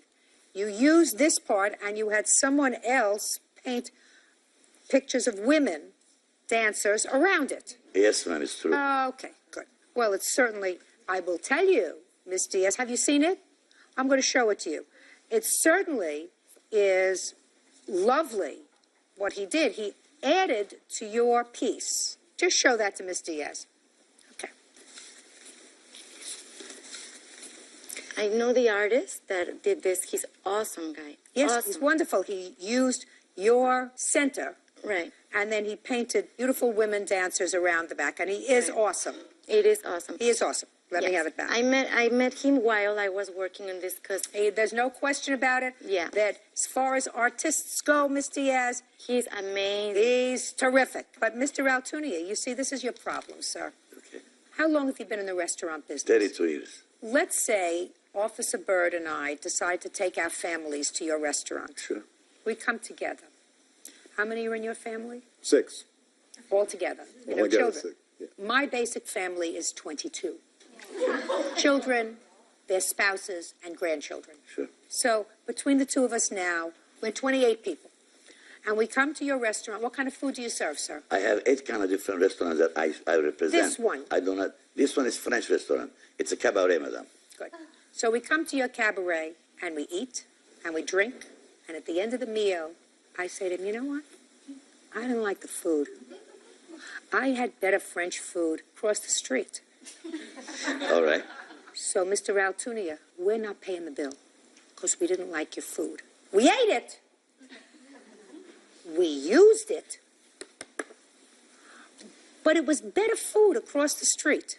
Would your first phone call be to the police and say these people are trying to scam me out of a $5,000 bill? No, They came, they ate my food, they drink my wine, and when I present them with a bill, they say, you know, we had better French food. What? Before I forget, can I give you the answer? Sure. I would invite you again for free next meal. Well, the next time, sir, that she paints a mural for you, maybe she'll do it for free. This time, you got to pay for it. My personal knowledge is What? good. Your Honor, that's good. Sir, I wouldn't use her mural. Listen to me. I did not use her mural. Just a second. You did. No, ma'am. You used her mural because No, I'm ma'am. looking at the. All right. I'm looking at the work that All your right. artist did, and your artist used right in the center a little piece of her work. Whether you chose to use her work or not, that's not what's relevant, sir. If you made Ms. Diaz, don't bother me. I think you ought to find a different line of work, by the way. But what I'm telling you is, she spent 6 weeks there.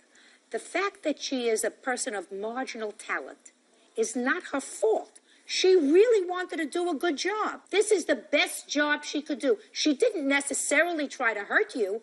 And all during the work process, because I read the papers, you kept giving her money for supplies.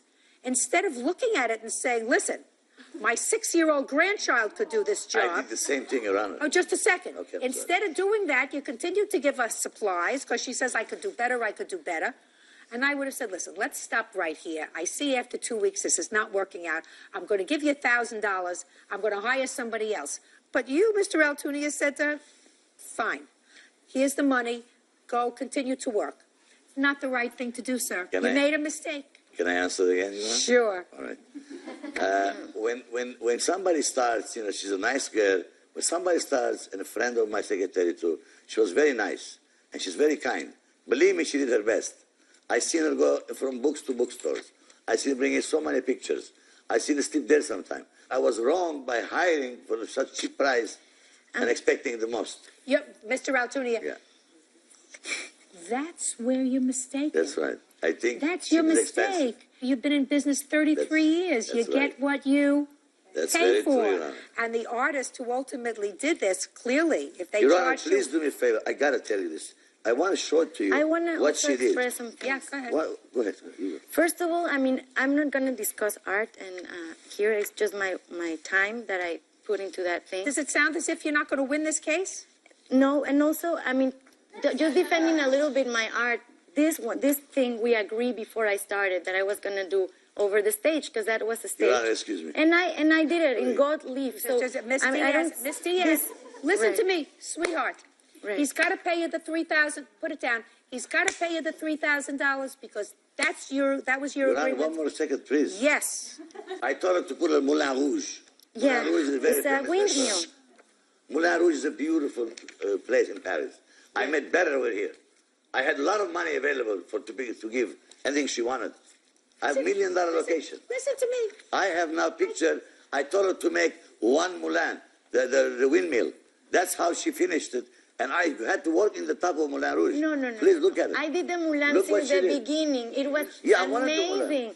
It's amazing. And You're going to win okay. anyway. Please don't. You won already. What are you fighting for? Mr. Altunia, what I'm telling you is you're a businessman. You've been a businessman for 33 years, according to you, in the restaurant business. You made an agreement with her. Your agreement was she's going to paint, do the best job she could for $3,000. Right. The fact that you thought you were getting something for nothing, That's right. That's your problem. So I then guess you had it to was. hire somebody to come in and finish the job. And I want to tell you something. The person that you hired is a person that has a tremendous amount of talent. But that's your problem. She true. worked for 6 weeks. You got to pay her. Judge for the plaintiff. Yeah. The amount of Hold $3,000. on, wait, Thank don't you. give Goodbye.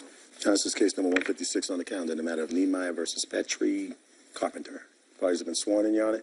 You may be seated. Mr. and Mrs. Niemeyer, these folks were friends of yours. Were. And then, sometime several months ago, according to your complaint, you had a falling out over $100. Yeah. And you claim as a result of this falling out that the defendants damaged your car, assaulted you. You want damages. The defendants say that you became an aggressor over this $100, and you, in fact, assaulted them, and they are counterclaiming. So first, why don't you tell me what happened on this day? Well, was it in April?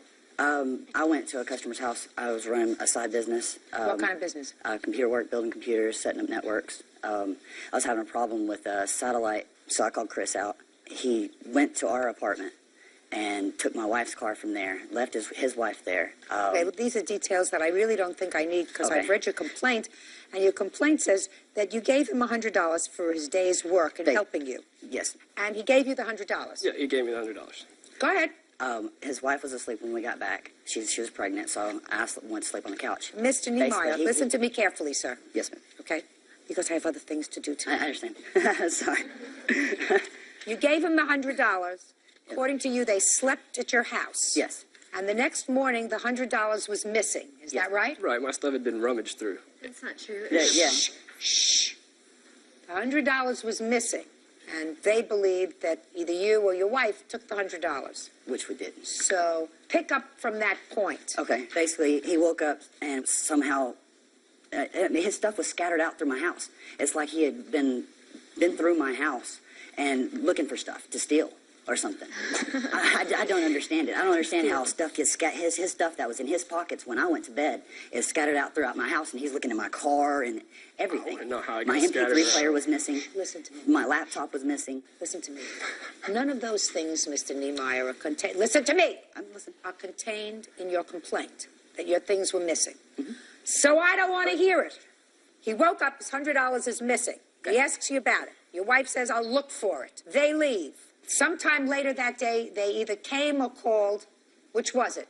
Well, early when they were leaving, we got in big arguments. She was saying, I'm going to kick your butt. Oh, you mean there was a dispute before they left in the morning? Before they even left. They were accusing me of stealing. You know, it's like I just paid him $100. And Yeah, why would you take it back if you just paid him? That's ridiculous. Yes, I don't understand it. So he called back later and he said, hey, y'all, he had Brandy call back later and talk to Jennifer. She said Just no. a second. Okay. His wife called back and spoke to you? Yes, ma'am. What did she say to you and what did you say to her?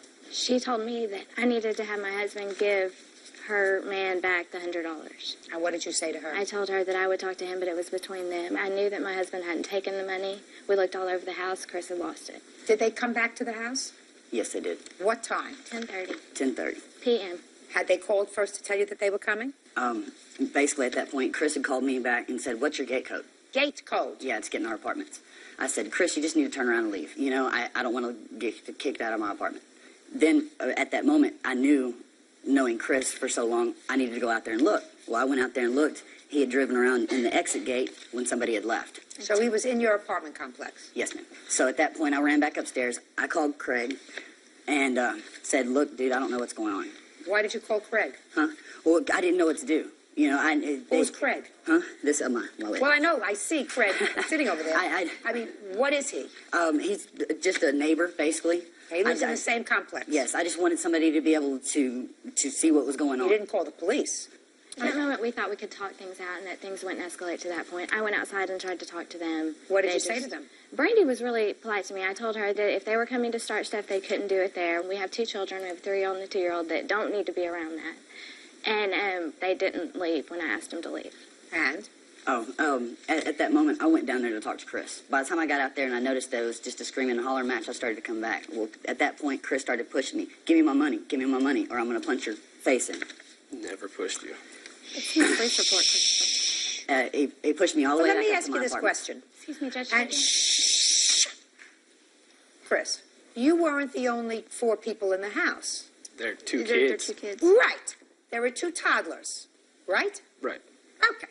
Now, would you give me a reason why this friend of yours, who you've known since you were children, who called you to come for a day's work, who took out the money to pay you, would then, while you were sleeping, rummage through your things and steal the $100 that he had just given you? It doesn't make sense.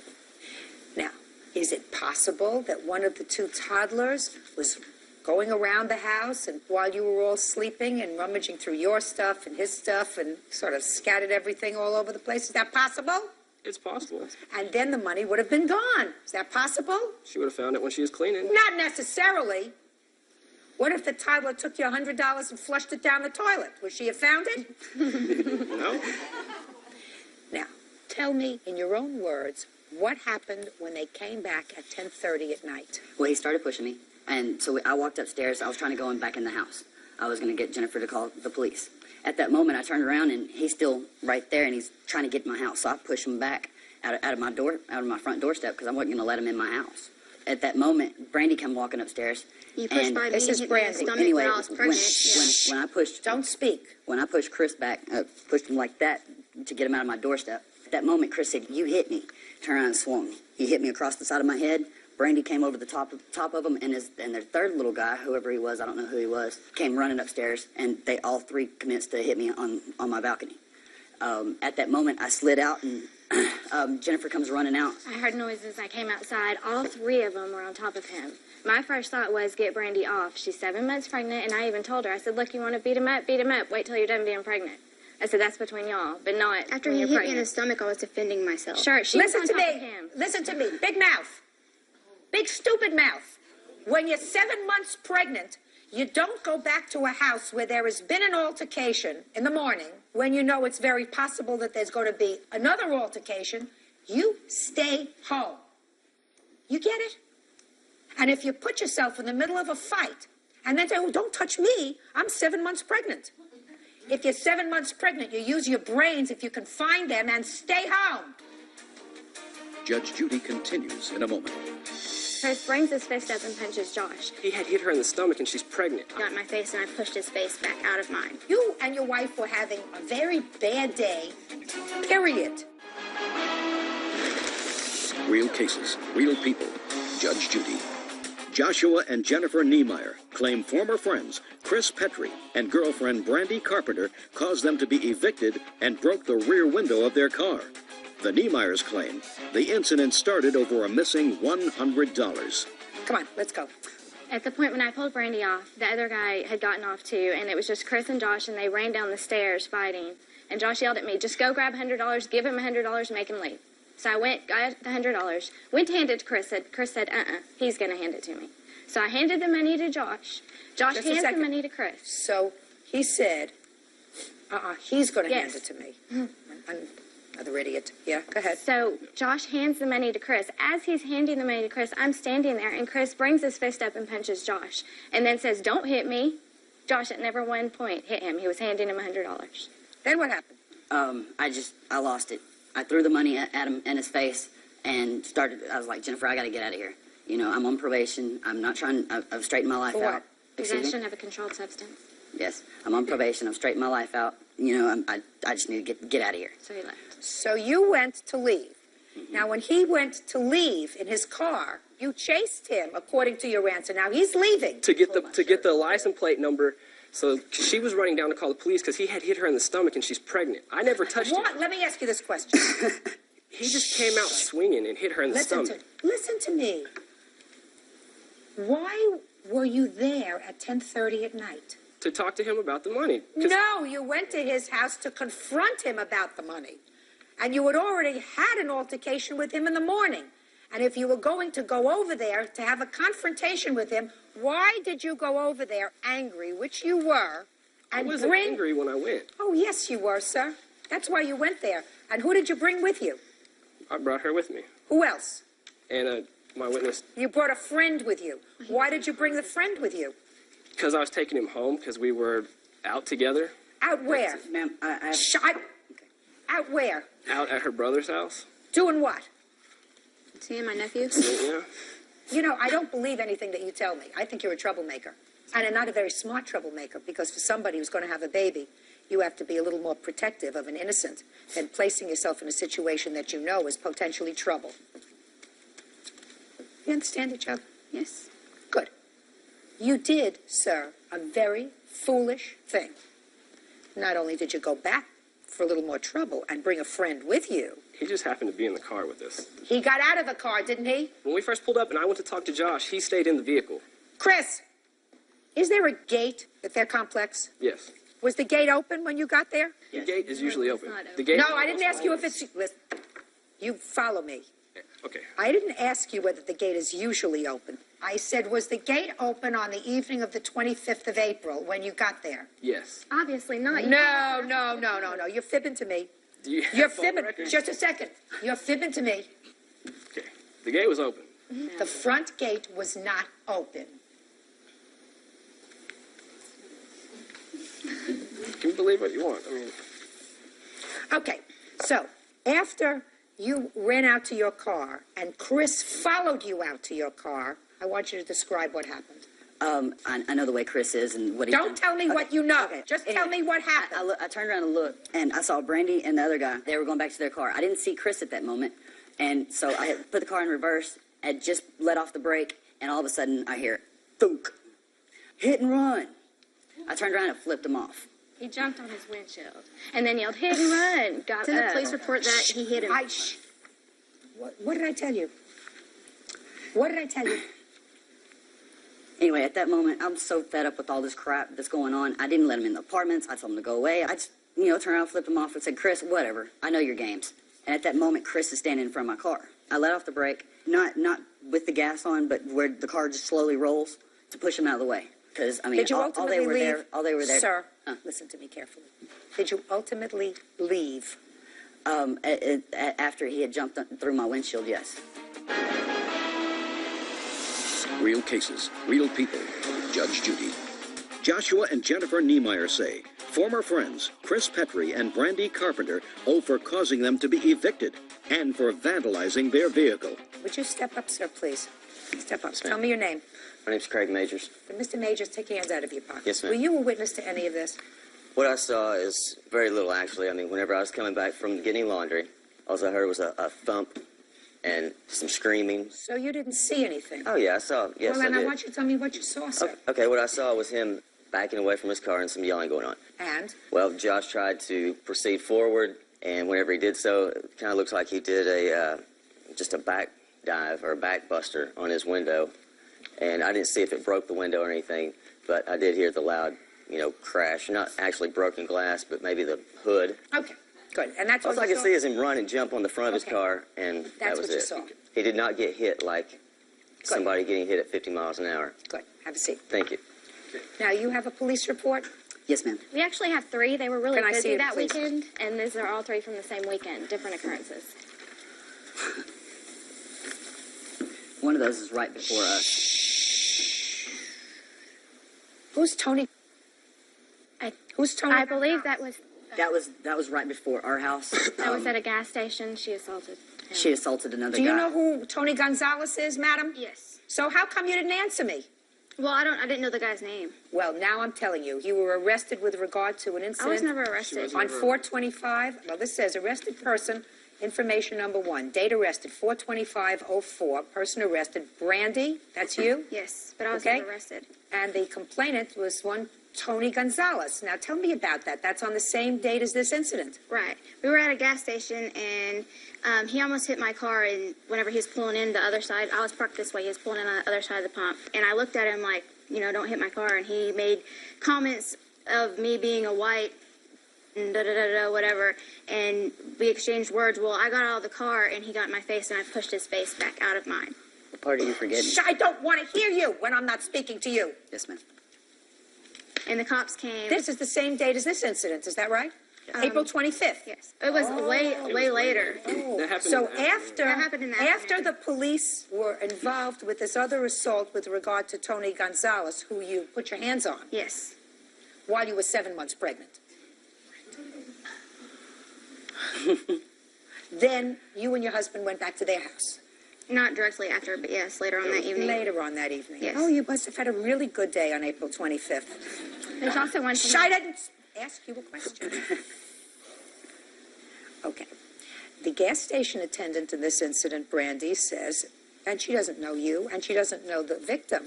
This independent witness says that she observed you being the instigator in the incident and stated that she saw you cursing and slapping Mr. Gonzalez. I never slapped. I pushed him back, his face out of mine, yes. You told the police that you pushed him in the face. Yes. That's not a slap. You pushed him in the face. Interesting girl. You're an interesting girl. All right. And then I have this, and the only one I'm interested in is the independent witness who lives in the complex who says that you ran out after the car and you were screaming at him, "Give me my blank money or I'll smash you in the face." That's just from somebody who didn't even want to be involved. If you read the paragraph above it, please read the paragraph above it where it's a witness that has no relation to anybody who said that she was walking to her car in the parking lot when she saw suspect one hit complainant. Oh, I believe that he hit you. Confiscated vehicle. I believe that he hit you. Yes.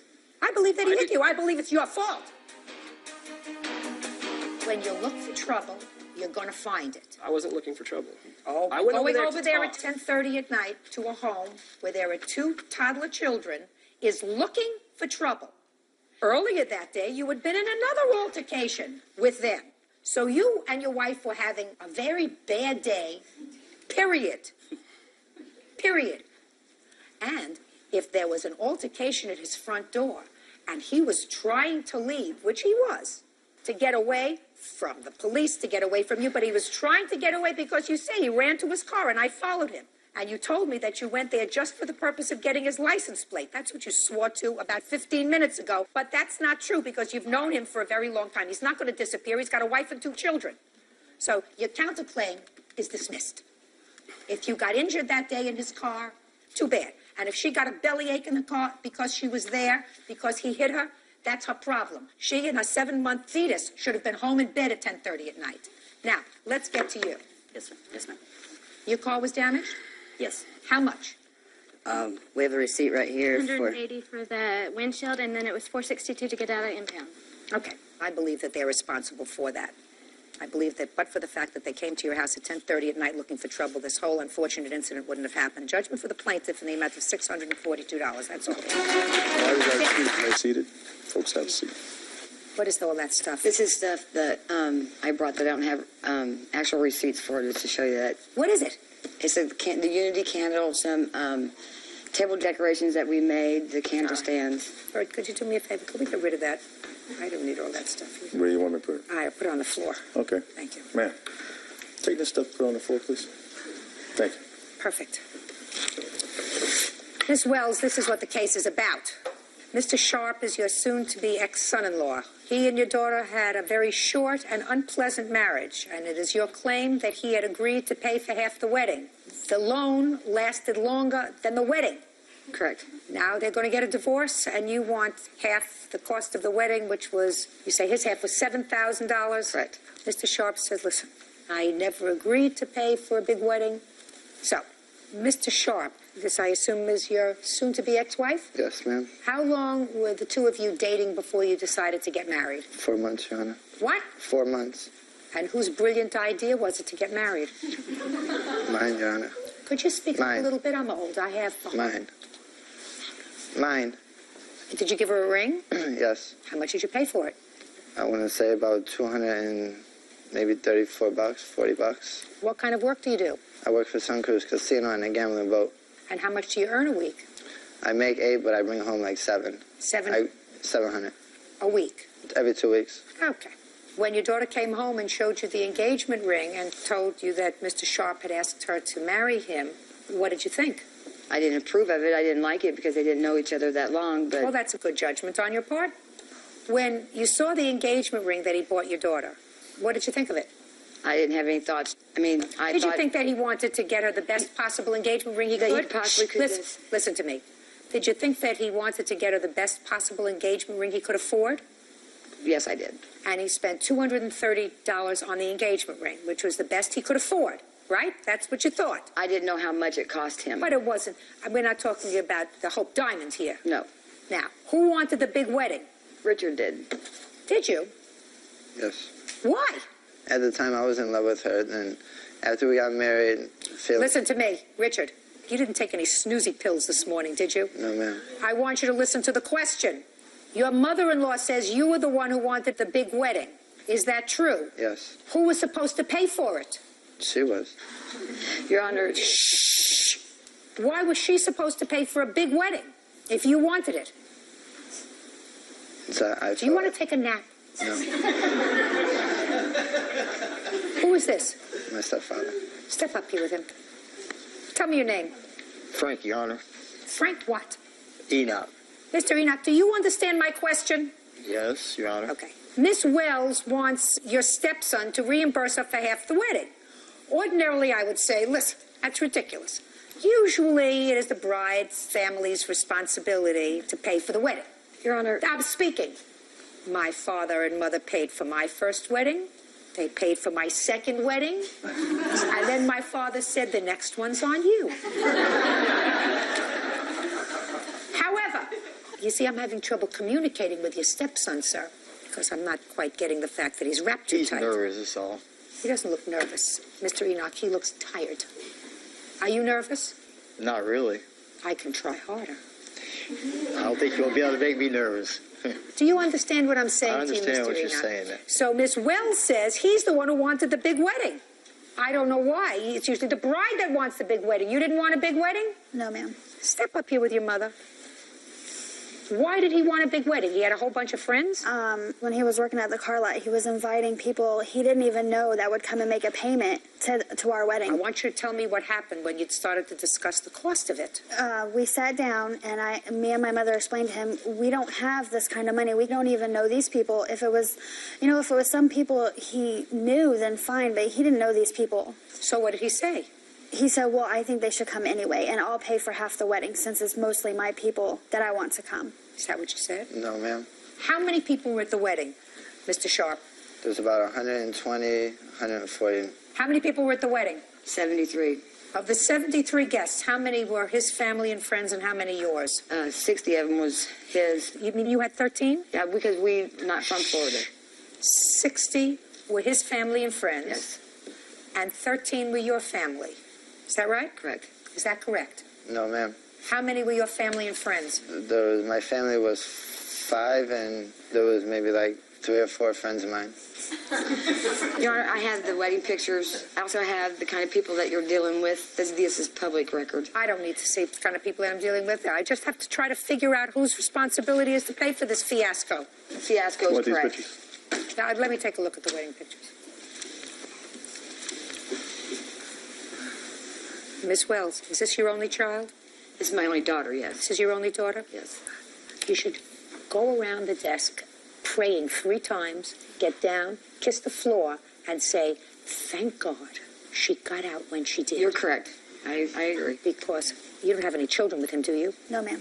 But for the grace of God, you could have had a grandchild fathered by this guy. No, thank you. I agree with you. No, thank you. Really. Unless he's hiding something from me that I don't see. Well, you're not missing much. Judge Judy continues in a moment. What was the nature of the felony that you were convicted of? Sales and possession. How many times? Twice. That doesn't mean that you sold only twice. It means you got caught twice. I got caught twice. And later today, It appeared that Mr. Martinez did not realize that he collided with Miss Farmer's vehicle. You know why that was? real cases, real people. Judge Judy. Cheryl Wells says her estranged son-in-law, Richard Sharp, owes for half the cost of his wedding.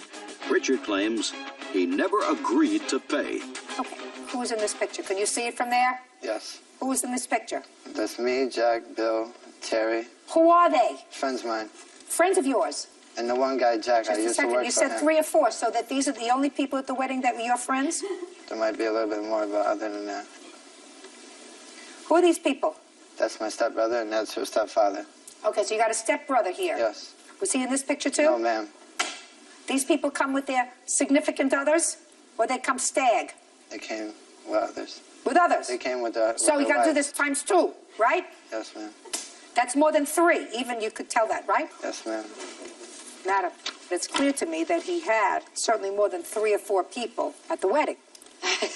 So what you're telling me is he said to you, these are the people that I want at the wedding, they're friends that I work with? Not friends that he works with, but he was working at a car lot, and people that would come in to make their payments that he would talk to just to make their payments, he would invite to our wedding that he did not know. Your Honor, I had to finally put a stop to it because this list was like 300 people. Who was supposed to pay for all these people, all these strangers? I felt that I was going to pay for them, but as soon as she said she put a stop to it, I said, okay, never mind then. All right. Now, where were they married? At the Ramada Inn. Had you taken the Ramada Inn before or after you had this discussion with him about inviting too many people to the wedding?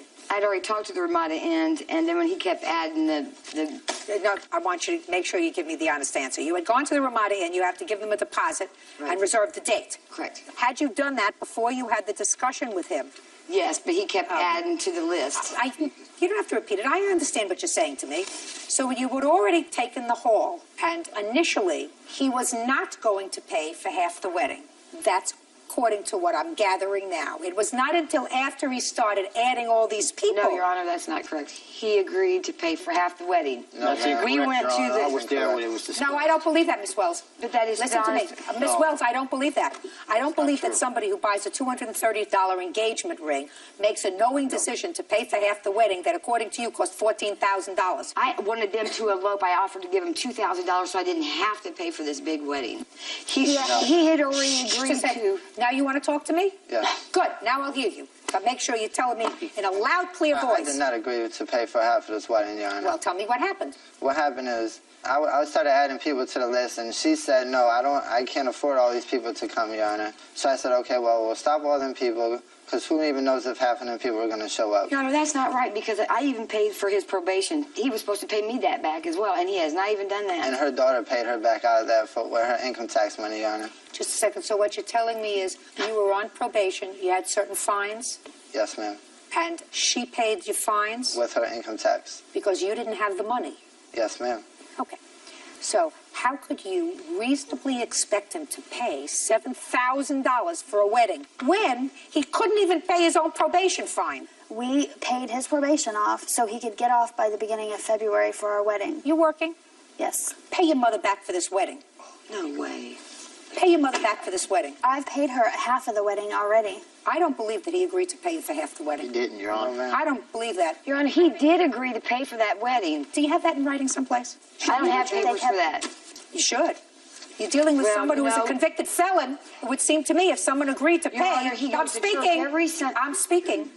I have to come up in my mind, if he agreed to pay you, which I doubt, but let's say he said, I'll pay for half the wedding, whether there was any legitimate and reasonable expectation that this person who spent $200 for an engagement ring and couldn't pay his probation fines was going to be able to pay for a $14,000 wedding. What was the nature of the felony that you were convicted of? Sales and possession. Sale and possession of what? Cocaine. How many times? Twice. 2 different arrests? Yes. That means you got caught twice. Yes. That doesn't mean that you sold only twice. It means you got caught twice. I got caught twice. Well, then you are smart. Yes, ma'am. Pretty smart. Well, not pretty smart for selling drugs. But you were pretty smart. You did it a few times and you didn't get caught, right? I should have done it at all. I asked you a question. Yes. Just a second. Don't tell him what to say, Mr. Enoch. I think he understands me pretty well, sir. I think he's keeping his cool because I don't think that with this kind of act, this young woman would have said yes to this proposal. Your Honor, can I say something? Please. Go ahead. He goes to church every Sunday. We thought that he was reformed. I mean, you're supposed to give everybody a chance. And that's exactly what we did. We believed him. And the reason that the wedding wasn't, it is because he moved in with his girlfriend that he had before we were married. No. Your Honor, this lady, my soon-to-be ex-wife, she thinks I am sleeping with this girl, Melissa, okay? Me and Melissa ain't together. Ma'am. She would not sleep with me because I am married to this young lady here. And I got to respect that woman for that. Listen to me. I just wanted to hear him talk because so far I've had monosyllabic conversations with him, and I wanted to make sure that he was more together than he was presenting. I'm speaking more together than he was presenting to me a moment ago. I do not believe that he agreed to pay for half the wedding. It's unfortunate, and my advice to everyone out there is don't spend an awful lot of money on first weddings. Wait for the second one. They usually hold out a little bit better. Your Honor, I'm he sorry, did Miss agree. Wells. So I don't believe it. That's all.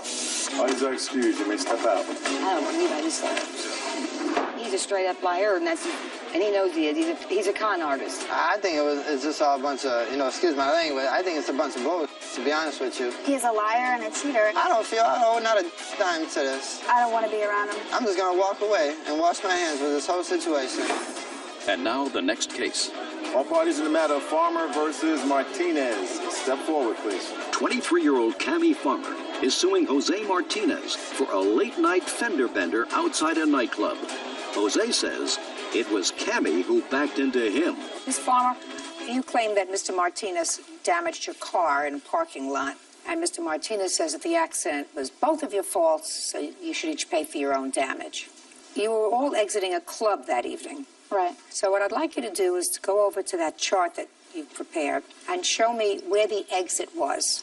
This is the exit right here. Okay. So there's a steady stream of traffic that's going sort of in the center. Right. And what happens is I assume that a car in the center lane lets one car in from one side and then another car goes sort of alternating egress from the parking lot. And there was police officers in the parking lot directing traffic. Now, what kind of car were you driving? A 2000 Chevy Malibu. And Mr. Martinez? A van. So tell me what happened. As I was trying to exit... That was you. You're in the red. This is me. I'm the red, and he's the blue. So as they're exiting, and I'm waiting in line for them to exit, I guess he got impatient and was in a hurry or whatever and tried to go around me. And his back van door was open. So as he's trying to go around me, his door caught my left bumper and my left taillight and shifted my trunk. Do you have pictures of that? No, I don't. I put it in the shop the next day, so I didn't take pictures. Well, after his van door hit your car, what happened? The police officer that was standing back here directing traffic directed us to pull this way and exchange information. And you did that? Yes. You have a police report? No, because it was on private property and there was no injuries, the police officer didn't take a police report, but he gave me a statement. I'd like to see it.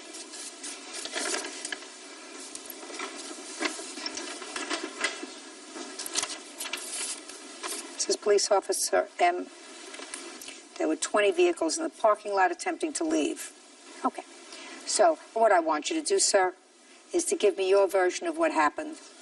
Because I will tell you now, Mr. Martinez, the police officer observed what happened. Okay. So before you even think about trying to fabricate a story, I suggest you think hard about what happened. Okay, I'm gonna tell you what happened. Well, that night, me and my friends threw a party at a club in Union City. I don't care.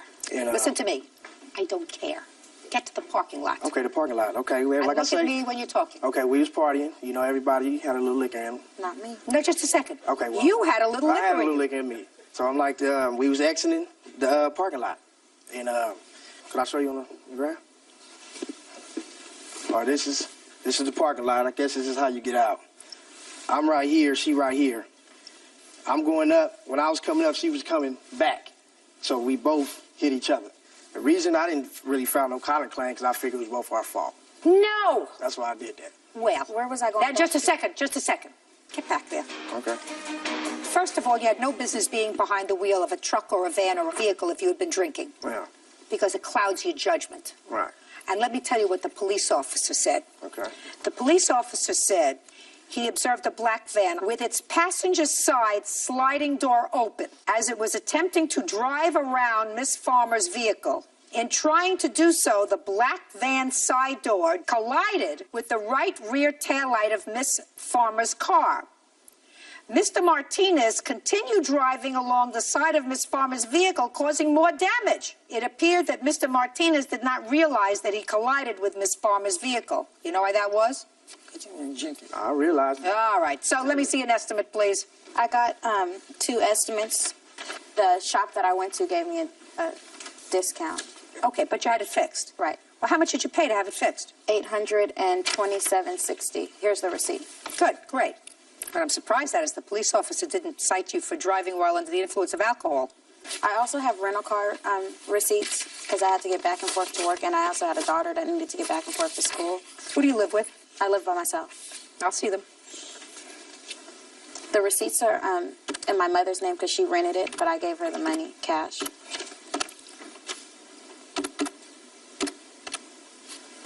All right, the judgment's for $970. That's all. Step out. Thank you. Excuse. Found in the matter of Nieves versus Joyle. You're welcome, Judge. Parties have been sworn in, Your Honor. You may be seated. Sir, have a seat, please. Ms. Nieves, you claim a loan to the defendant in the amount of $160 for rent. That's correct. He called you, he needed some money for rent. He was a friend of yours, off and on boyfriend, so you loaned him the money. That was in what month? July. And he hasn't paid you back. Sure. I never called. The defendant says that, yes, you did in fact give him $160 for rent. That $160 was a gift, and he never agreed to pay you back. You gave it to him because you were a nice person, right? Yes, ma'am. And he has a counterclaim. Mr. Joyal says that you threw his keys in a field. Cow field. What? A cow field. In a cow field. As a result of which, he couldn't find his car keys, he couldn't get to work, he was docked pay, and ultimately lost his job. So he is counterclaiming for $400. So I'm going to deal with his counterclaim first. Okay. When was this incident with the car keys? Like May 30th or something like that. I got May 30th of this year. Yes, ma'am. Before the rent. Yeah, well, that's why I didn't have money for the rent, because she tried to cleanse my keys into a cow field. But I didn't lose my job. I don't know where that came from, but I got written up. I have the slip where I got written up, and I couldn't work for a week. I lost 40 hours. Why couldn't you work? I got suspended. Okay, May the 30th. Tell me what happened on that day, Mr. Joyal. Well, we were out. Paper, Jen. Making me nervous. We were at this bar, and she had happened to walk in, and I was with this other girl. She gave me kind of like the evil eye, you know what I mean, from across the room. So the next morning, she comes to my house, and she starts yapping about how I got to show her some respect and this and that. But she's not my girlfriend, you know. We just, every now and then, we'll hang around. And my keys are on the patio table. I'm like, I don't want to hear this. I'm taking off. She goes, you ain't going nowhere. And that's when I chuck my keys right into the damn cow field. Mm. And I couldn't get into work because I had no keys. And there's bulls in that field. How far from your house did you work? I don't know. 10 minutes. About 10 minutes, half an hour by bus. But the way this bus schedule goes, I had to be in work at 5, and I wouldn't get there until like 5:15, 5:30. You have to take an earlier bus. Well, if she wouldn't have threw my keys inside the cow field, I wouldn't have to take a bus, right? But you'd have to take an earlier bus if you Well, wanted yeah, well, I did. Well, I took the bus. Good, oh, good. Now, after May 30th with the cow field and the key, by the way, did you finally find your keys? Yeah, it took me about 6 days. Okay, but you finally found them. Yes, ma'am. But you had plenty of time because you weren't going to work, right? Yes, ma'am. Good. Did you see Miss Nieves between May 30th and the date in July when she gave you this money? Yeah, I seen her. Did you have dinner with her? No. Were you ever alone with her? Yeah, I'm assuming so. What does that mean? Well, you know, it's like casual kind of thing. Sometimes we hang out, sometimes we don't, but I'm almost positive we've hung out. I mean alone? Yeah. Not at the bar? Yeah, Now, alone. when you hung out alone with her, where did you hang out? At the bar and then probably back at her house. Did you ever hang out with her at your house alone? Yeah. Between May 30th and July when she gave you the money? Yeah, I think so. Now, tell me about the conversation that you had with Miss Nieves about your need for money for rent. Where were you when you had this discussion about July's rent? We were at, actually, we were at one of my friend's house after the bar. We didn't discuss my rent. I'm just like, oh, you know, I got to go home. I got to deal with this. I don't have my money for the rent. She's like, I'm financially secure this month or something like that. She goes, I'd like to help you out. I'm like, cool. That was it. And the only time she'd bring up that I owed her money is because when I was with, she seen me with this other girl. I started seeing this other girl, and that's when this came about. Yes, go ahead. That story has more BS than the cow fields he's referring to. First of all, I don't know anything about keys. As a matter of fact, I remember... I'm not interested in the keys. Okay, His well... countersuit is... Okay. Pay careful attention to me. His counterclaim is nonsense. Because if he was truly concerned, angry, felt as if you had done something that caused him to be suspended, then he wouldn't have seen you between May 30th and July. And he would have sued you, which he didn't. And he wouldn't have taken money from you, whether a gift or a loan. So I'm dismissing your counterclaim. So why wouldn't I take the money Listen from to me. I'm dismissing your counterclaim. Yes, ma'am. Let's get to your version of how it came about that you parted with $160. I left work one afternoon. I checked my cell phone, and I got 2 messages from the defendant. When I got home, I realized that he left another 2 messages. When I returned his call, he asked for a favor. And when I asked what it was, he said that he needed to borrow some money to pay his rent. I never said and that. Course, that's a lie.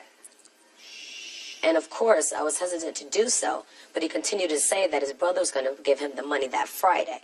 And I told him that I would loan him the money only under the condition that his brother was paying him and he would pay me with that money. Okay.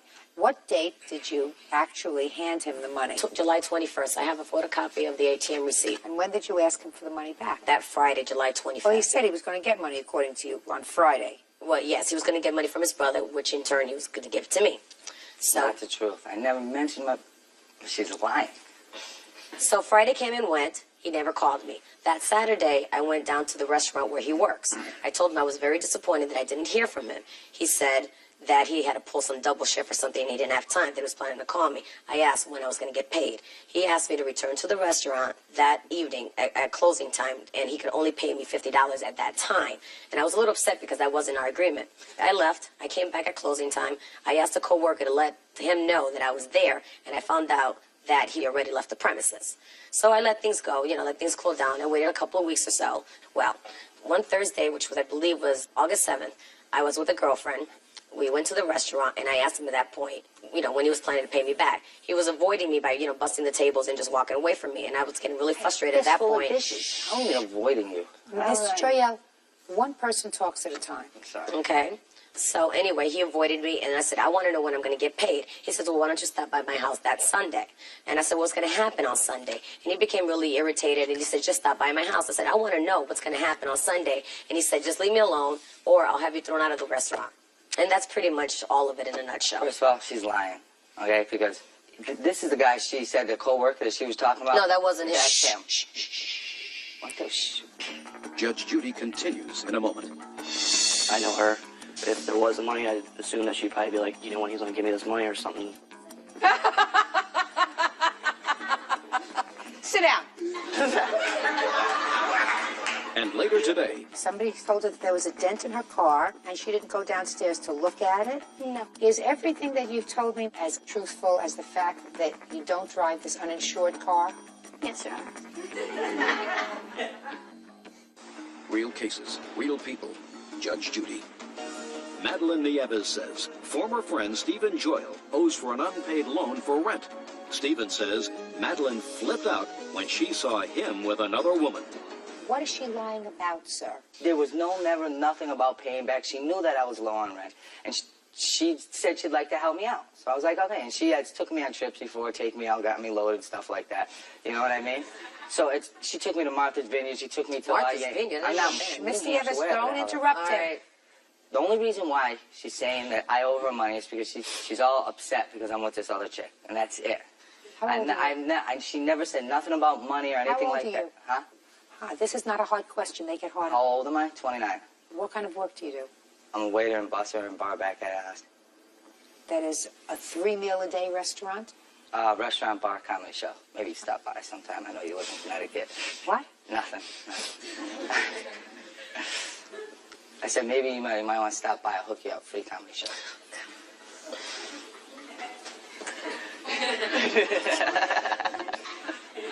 What an idiot. Miss Nieves, How old are you?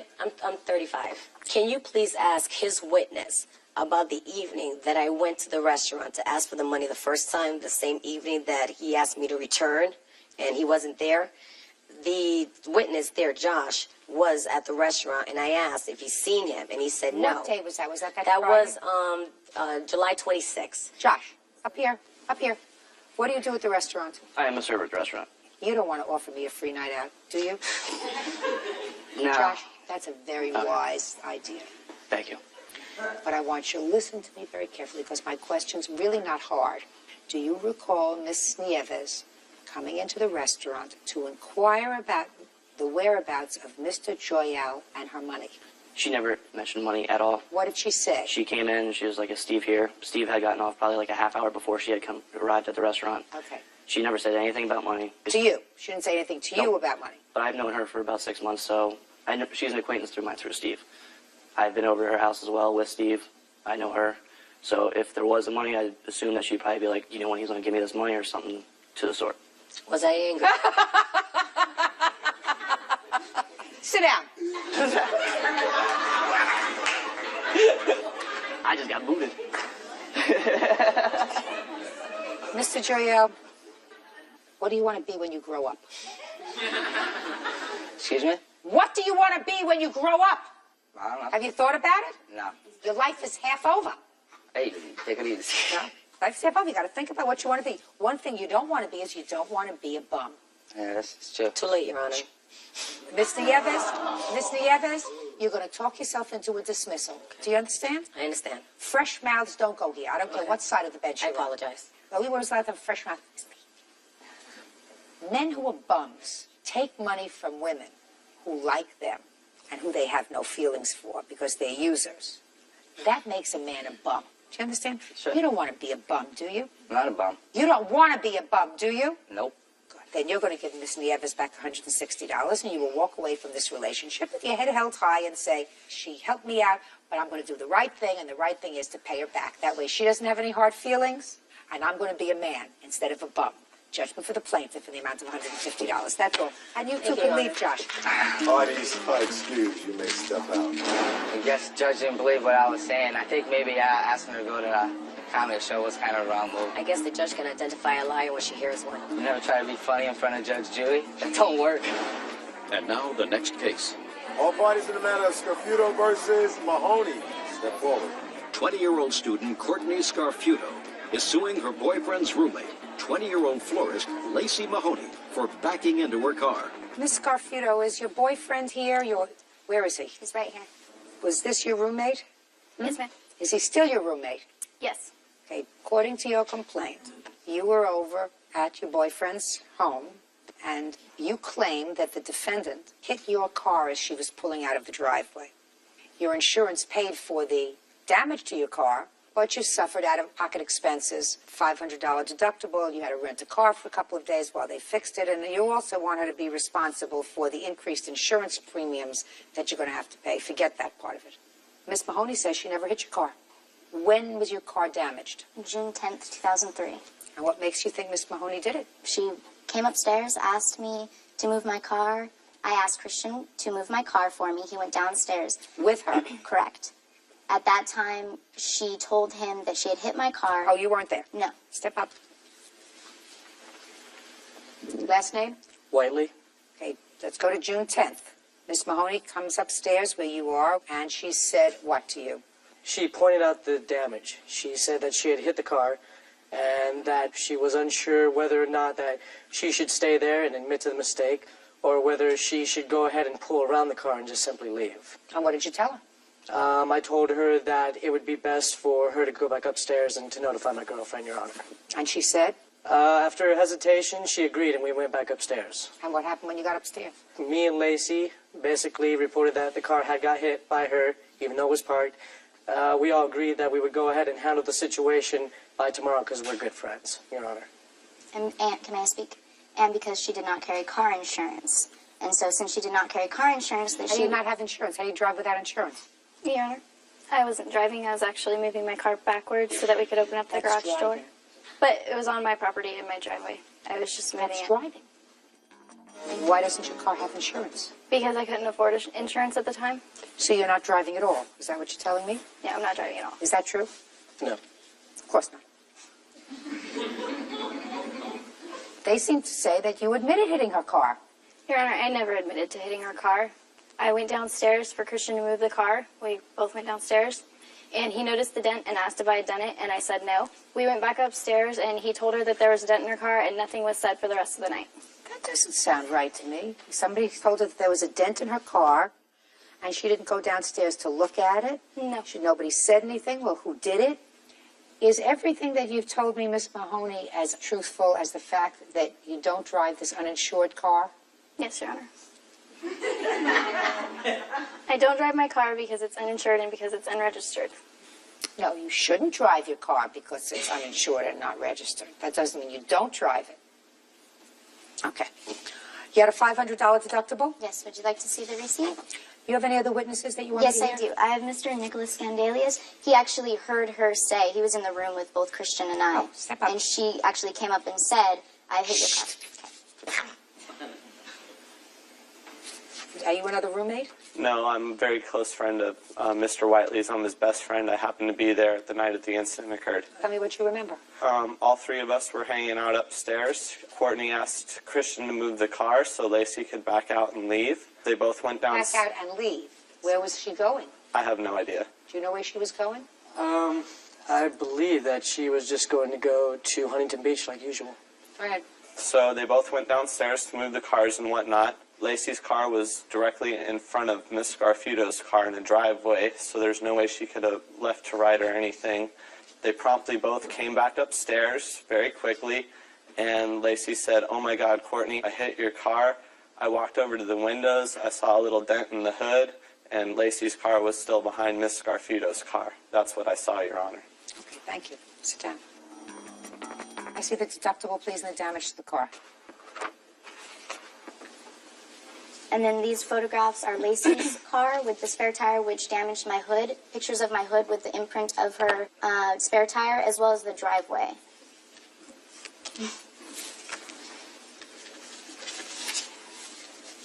How long did it take to fix the car? It took 10 days, times $23.99. So between the $500 deductible and the rental car for the days that it took to fix your car, it was $922. What else? I'm requesting the money that the insurance paid as well, because I do not believe that Lacey should benefit from the insurance that I pay every month. Baloney. Okay. That's what insurance is for. Ms. Scarfuto.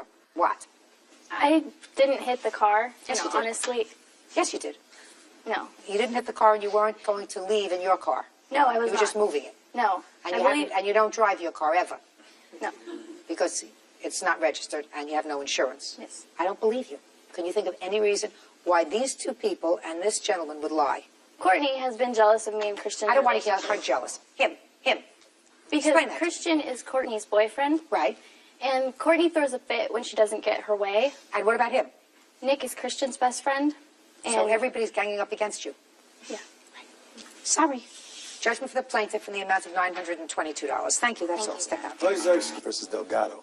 Parties have been sworn in. You may be seated, sir. Have a seat. Mr. Gonzalez, I gather from your complaint that you believe that Mrs. Delgado made a fool of you. Yes, ma'am.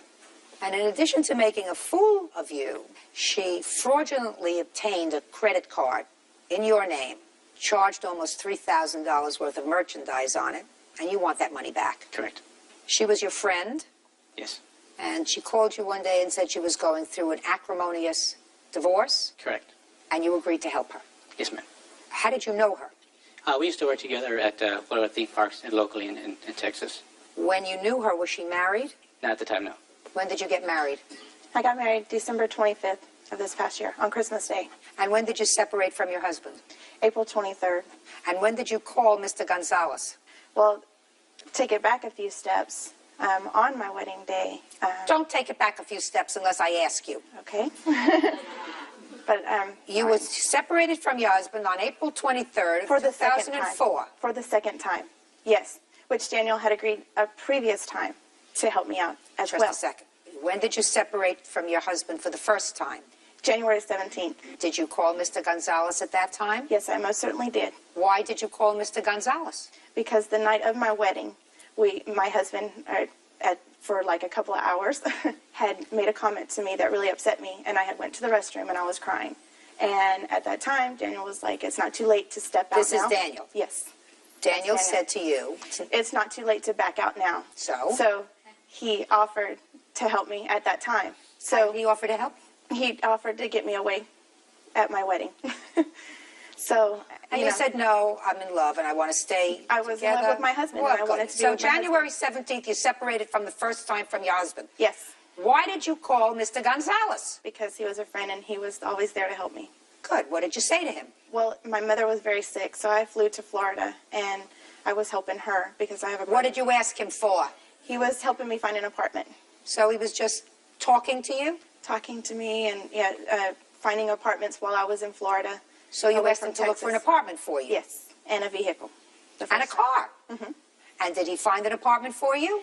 Over the course of my staying in Florida, me and my husband, we decided that, what we were going through was silly, and we ended up back together again. So you called Mr. Gonzalez and said to him, put the skids on the car, just put the skids on the apartment, I don't need it. Exactly. And then you separated from your husband again in April. Yes. A couple of months later. Yes. And again you called Mr. Gonzalez. Yes, I did. For help. For help. And I assume that you recognized that Mr. Gonzalez was helping you because his interest in you was more than platonic, that he cared for you. It's not an answer. It probably, yes. I do think that his intentions were more than platonic. Right. And what about your intentions? Mine were not. Then why did you use him? I didn't use him. He Yes, of offered course you help. did. And I Of course you did. Of course you used him. Hey, listen, Smiley. If you knew that his intentions, and he cared for you in a romantic way, and you did not have the same kind of feelings for him, then by calling him on the phone whenever you and your husband had an argument and asking him for assistance, you were using him. Got it? Okay, got it. So when you called him in April when you and your husband separated, what did you ask him for? At the time, I needed a vehicle more than anything. You needed a car. Yes. From this man who you knew cared for you, so you were going to use him for a car. He offered. Well, you mean he just picked up out of the blue? He said, let me see, what is it possibly that she could need? What does Karnak say that she needs? We had went to lunch together, and How did that come about? He would come and pick me up on Mondays, and we would go to lunch, because that was on his only free day, and we went to lunch. You mean while you were together, between January and April, you went to lunch with him? No, I never went to lunch with him.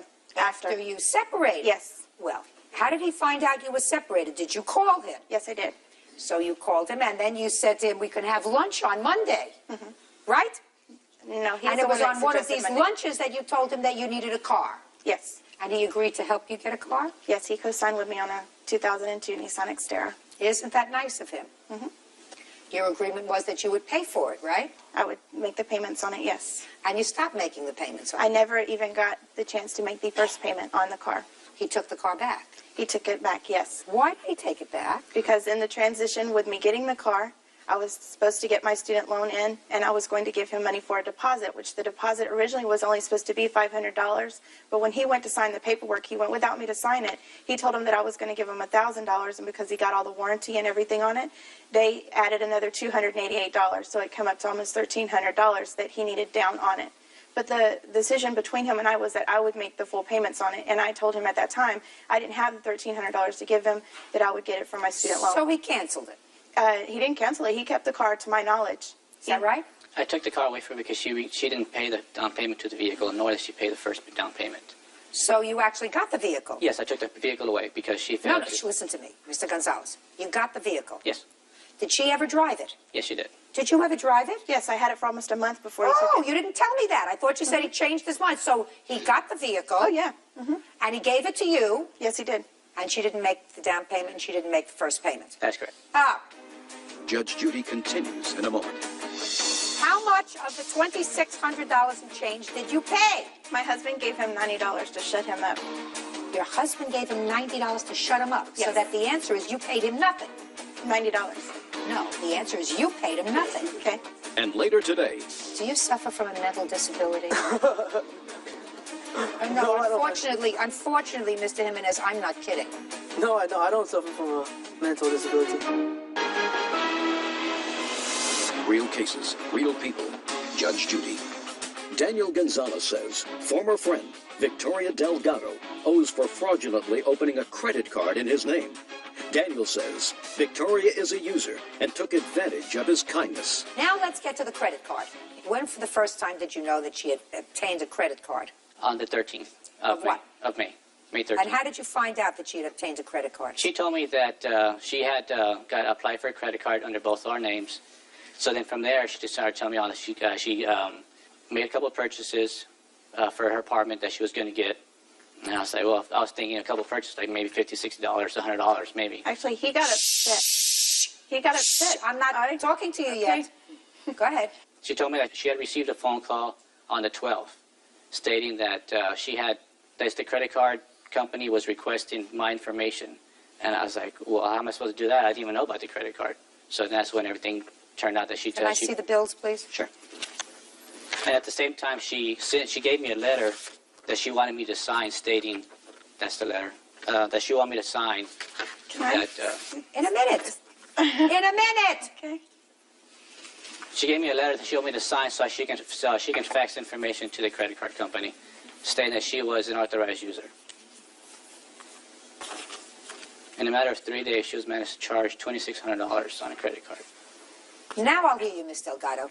$2,600 plus merchandise that you charged over the period of a few days on his account. How much did you pay on the $2,600? On the $2,600, I was in the hospital. I didn't ask you that. I didn't ask you whether you were in the hospital, whether you were at Disney World, whether you were at T-Dance, whether you were on a world cruise. I asked you, how much of the $2,600 and change did you pay? My husband gave him $90 to shut him up. Your husband gave him $90 to shut him up, so that the answer is you paid him nothing. $90. No, the answer is you paid him nothing. Okay. Now, where is all this merchandise that you charged? It's all household goods for my house. I bought a bedroom set. I bought dishes. Now, just a second. Now, you separated from your husband on April 23rd. Yes. And when did you reconcile with your husband? We started talking again in early June. And when did you move back together? June, I believe the 15th. Where's the bedroom set? I still have it. Who sleeps in it? Me and my husband. Here's some piece of work. I'm sorry that you feel that way. Oh, I do. I mean, the whole circumstance surrounding us is I think different. that you have a bad character. I think that you used Mr. Gonzalez's friendship. You fraudulently obtained a credit card. No, I didn't fraudulently Oh, do sure it. you did. No, I have a piece of paper here. If I was trying to fraudulently use his name and I didn't want it linked back to me, that's what he was claiming. I signed you it. fraudulently I signed for obtained a credit card because you yourself say in your answer that you made believe you were him. That's because on the morning that they called, I called and I told him he was in the process of refinancing his house. Listen to me. That's what you say in your answer. Exactly, but you're not letting me get back to the... When Visa called, I acted like I was him. I did, because he told me to. What date was that? I believe it was on the 15th. So on the 15th, That morning, it 2 was weeks Sunday before, morning. 2 weeks before you decided to reconcile with your husband, you had just concluded charging over $2,600 worth of merchandise on a credit card that he's obligated to pay. That's what you're telling me, right? You are a person of poor character. You are a person who committed fraud, and you're a person who's going to repay him $2,700, which includes the interest. That's what he's suing for. Judgment for the plaintiff. Get rid of him. Parties are excused. You may step out. Daniel's intentions were way more than they were. There was nothing in my mind that, or even wanting anything from her, just a friendship. He is a grown adult. If he wanted to buy those things and, or do that for me, then that was on his own. Well, I didn't know it to be so much money until I called the credit card company and found out it was $2,600. And I was like, well, whoa, that's more than a bottle of wine, The chances in love and war, he took his chances, he lost. I was trying to help her out for a vehicle, but not to furnish her whole apartment. He lost, so now he's bitter. All I wanted was just the money that she owed me for the purchase that she made. And now the next case. All parties in the matter of Slovic versus Jimenez. Step forward, please. 21-year-old office manager Jamie Slovic is suing her ex-boyfriend, 24-year-old construction worker Roman Jimenez, for unpaid rent, damaged property, and the return of household items belonging to her. Miss Slovic, you and the defendant lived together. Take your hands out of your pockets. You and the defendant lived together for a period of time. Yes. There was an altercation between the two of you, and you claimed that Mr. Jimenez moved out. And when he moved out, he took with him a whole bunch of furniture that you had purchased on your credit card that you either paid for or are still paying for. In addition, you claim he owes you for half a month's rent and some eviction costs because you were ultimately evicted from the apartment. Mr. Jimenez says that you really locked him out of the apartment because you called the police, so stop complaining that he owes you any rent because he couldn't live there. He doesn't, however, address the issue of the furniture, which I will get to. So when did you and Mr. Jimenez live together, Ms. We lived together for 3 months. Starting when? Starting from June of 2003 to October of 2003. And the reason why he had to move out is because it was court-ordered, or police report ordered, that he moved out of the apartment. Okay, just a second. Okay. That order was issued as a result of a complaint, correct? Yeah. And the complainant in that complaint was who? Me. Right. Well, that's pretty much what he's saying. He's saying he had to leave the apartment because you complained, which resulted in a court order putting him out of the apartment. So he's right. Right? Okay. Up. Judge Judy continues in a moment. She said all I had to do was cook for her because I like to cook. She said all I had to do was cook for her, and it was cool. I like to cook. Just a second. Would you run that past me again in English and slowly, please? Real cases, real people. Judge Judy. Jamie Slovic says, when ex-boyfriend Roman Jimenez moved out, he took her belongings with him. Roman says Jamie was physically abusive. Now let's get to the furniture. Okay, when we lived together, we had nothing, and we purchased big pictures for the walls, a couch and a coffee table that we got before we moved in there, a dining room table, and a bed that we purchased while we were living there. All this stuff that, you know, we were supposed to be living together to pay off together. He had no credit, so we did everything on my credit. He couldn't get approved anywhere. So far, is that correct? Yes, that's correct. All right. When you moved out, did you take the furniture with you? I took my furniture with me. What did you take?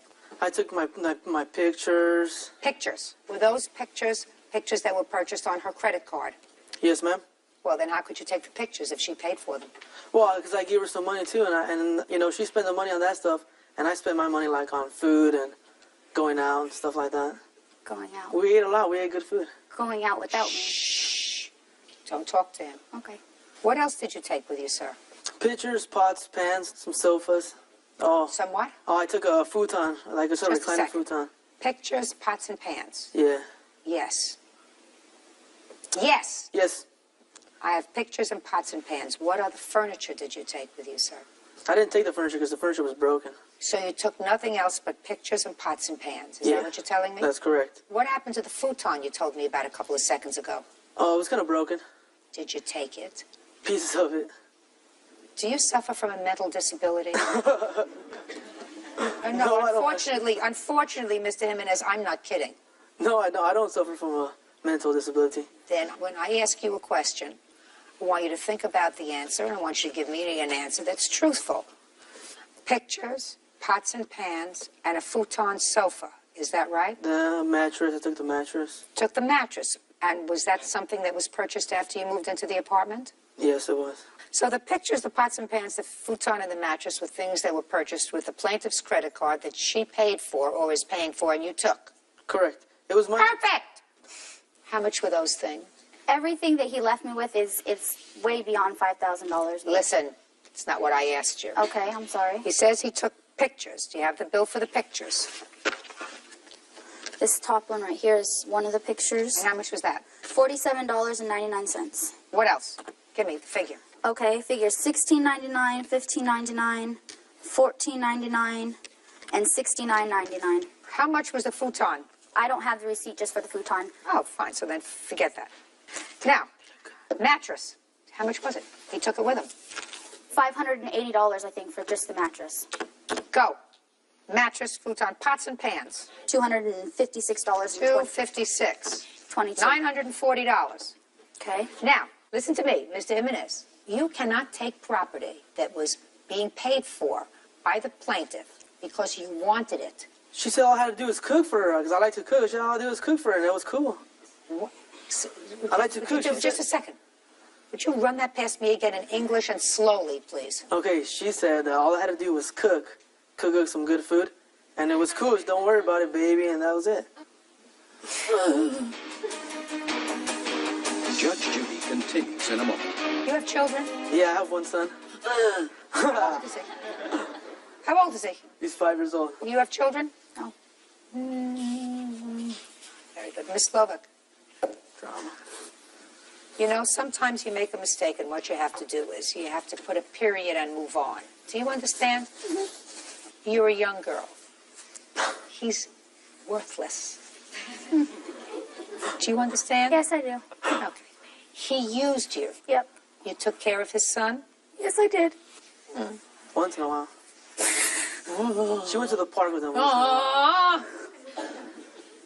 You have to look up and say, thank you, Lord, because I was shown the light early enough before I had a child with him, or maybe two, before he totally ruined my credit, before he wasted the best years of my life. So you really should say thank you. And next time, store the information in your head and exercise better judgment. Right? Yes. Okay. Judgment for the plaintiff in the amount of $940. That's all. Parties are excused. Parties have been sworn in, Judge. You may be seated. Gentlemen, have seats, please. Miss Hyde, it is your claim that the defendant assaulted you in a restaurant. Correct. You are suing her for damages, not so much for the injury that you sustained, because she, according to you, hit you in the face, but for the emotional distress that you suffered. You didn't have any medical bills, did you? A few. Ms. Schuler said that she did, in fact, strike you, but that is only after you lunged at her. So tell me when this happened and what precipitated this altercation. On December 27th last year, my husband's relatives were in from out of town, and we went out to eat some Mexican food. We were sitting in a crowded lobby. I had a party of 12, 7 children and 5 adults. And I was sitting talking to my husband's aunt, and this woman walked in and plopped herself down on the bench next to us and proceeded to lift up her sweater and put this child at her breast. And I sat there for a minute and trying to talk to my husband's aunt, and I eventually said, you know, I really don't think this is the proper place to be doing that in a crowded restaurant lobby. And she said, mind your own business, and I'll do whatever I want, and if you don't like it, don't look. So I looked at my husband's aunt, and we opened our eyes kind of wide at one another. And I said, well, at least you could take this to the restroom. And she said, I'm not going in that restroom. It's filthy. So you kept on going back and forth after she cursed at you? Are you telling me you said something else to her? Well, I did. I said, you know, at least you could go and excuse yourself to the restroom. And she says, I'm not going in that restroom. It's filthy in there. That shows what kind of a mother you'd be. And I said, lady, I gave birth to 4 children, all of which I breastfed. But when I did it in a discreet manner and never in a public forum like this. And at that time, the hostess came up and told us our table was ready. And I got up, and I had forgotten to pick my bag up off the floor. And when I turned around to pick up my bag, she came up out of her chair and hit me across the side of the face. Did you sit down and have dinner? No, we didn't. You left? Correct. Where did you go? Outside. My husband had asked the manager to call the police, and he said, if you want to call the police, take your business outside. So we did. And did you call the police? Yes. You have a police report? Yes. I'd like to see it, please.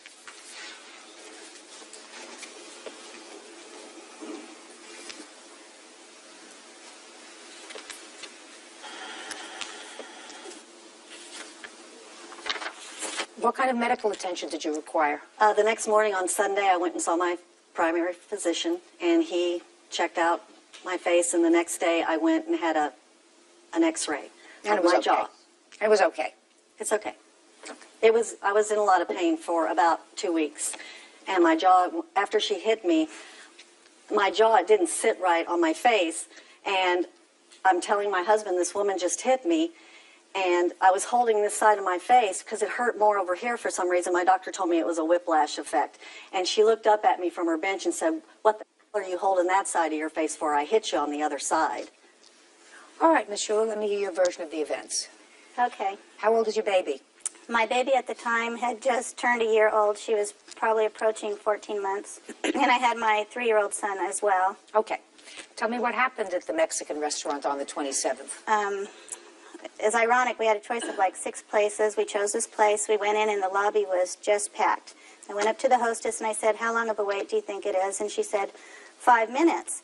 I said, oh, that's great, because my kids aren't going to be able to wait very long. And I turned around to tell my husband, and as she said, which is the husband? My husband is.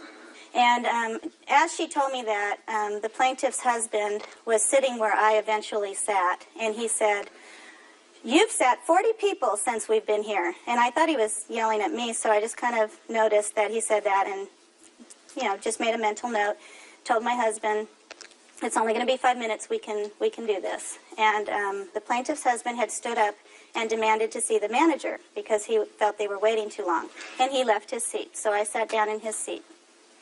And I started to breastfeed Aubrey because she started to kind of squawk, and we don't like our kids to cause disturbance in public, so started to nurse her very carefully. However, when I started... Tell me what you mean very carefully. I always am very careful not to be real obvious. I had on a thick, heavy cotton beige sweater, and I get my bra down so that it's ready, and then I get her right up to me, and then I make sure the sweater was kind of nuzzled around her face. And I'll tell you how discreet it was in a second, but when I began breastfeeding her, they were talking to the manager, and he told them, he said, yes, we had to clean the tables. And the plaintiff says to him, and I'm sitting here, I don't have anything to do, so I'm obviously listening. And she says, well, what did you have to do? Take them out back and refinish them? And I just thought, oh, these people are really mad, because that was the second comment I heard. So the man sitting next to me, eventually I found out was in her party. But my daughter was kind of flicking her leg like this, and it kind of got his attention. So he leaned way over into my space and said, hi, honey, what's your name? And she kind of waved at him, but never came off the breast. I had my sweater around. He went back to his seat. I didn't want to embarrass him and say, excuse me, sir, but I'm breastfeeding, you know. I didn't want to I just wanted it just to go. Then she says, well, sure, just whip it out in front of the whole lobby. And she didn't see me whip anything out because I had been breastfeeding for some time. And the poor man says, oh, I'm sorry, I didn't even know she was nursing. Judge Judy continues in a moment. When she raised her sweater, she exposed her breast. She got so close, she was this close, and I slapped her while I was sitting and breastfeeding my daughter. I didn't know what. I was afraid. Sticks and stones, but you can't use. But I didn't even have sticks and stones. Real cases, real people. Judge Judy. Patricia Height says Sylvia Schuler hit her in the face. Sylvia says Patricia was harassing her because she was breastfeeding her baby in a restaurant. Go ahead.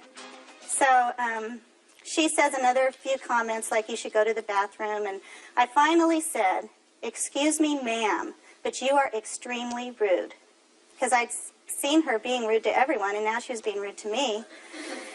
And I did have a dialogue with her. I'm sorry, I don't use words like, okay, or I don't talk like that. That's not in my vocabulary. I'm not saying I've never cursed, but I don't curse to people I don't know, most definitely.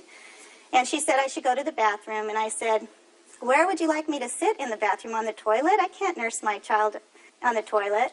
And I said, there's really nowhere to nurse. I said, I guess you don't believe in nursing. And she said, I nursed 5 children, but I was much more discreet. And I asked her, I said, well, what can you see?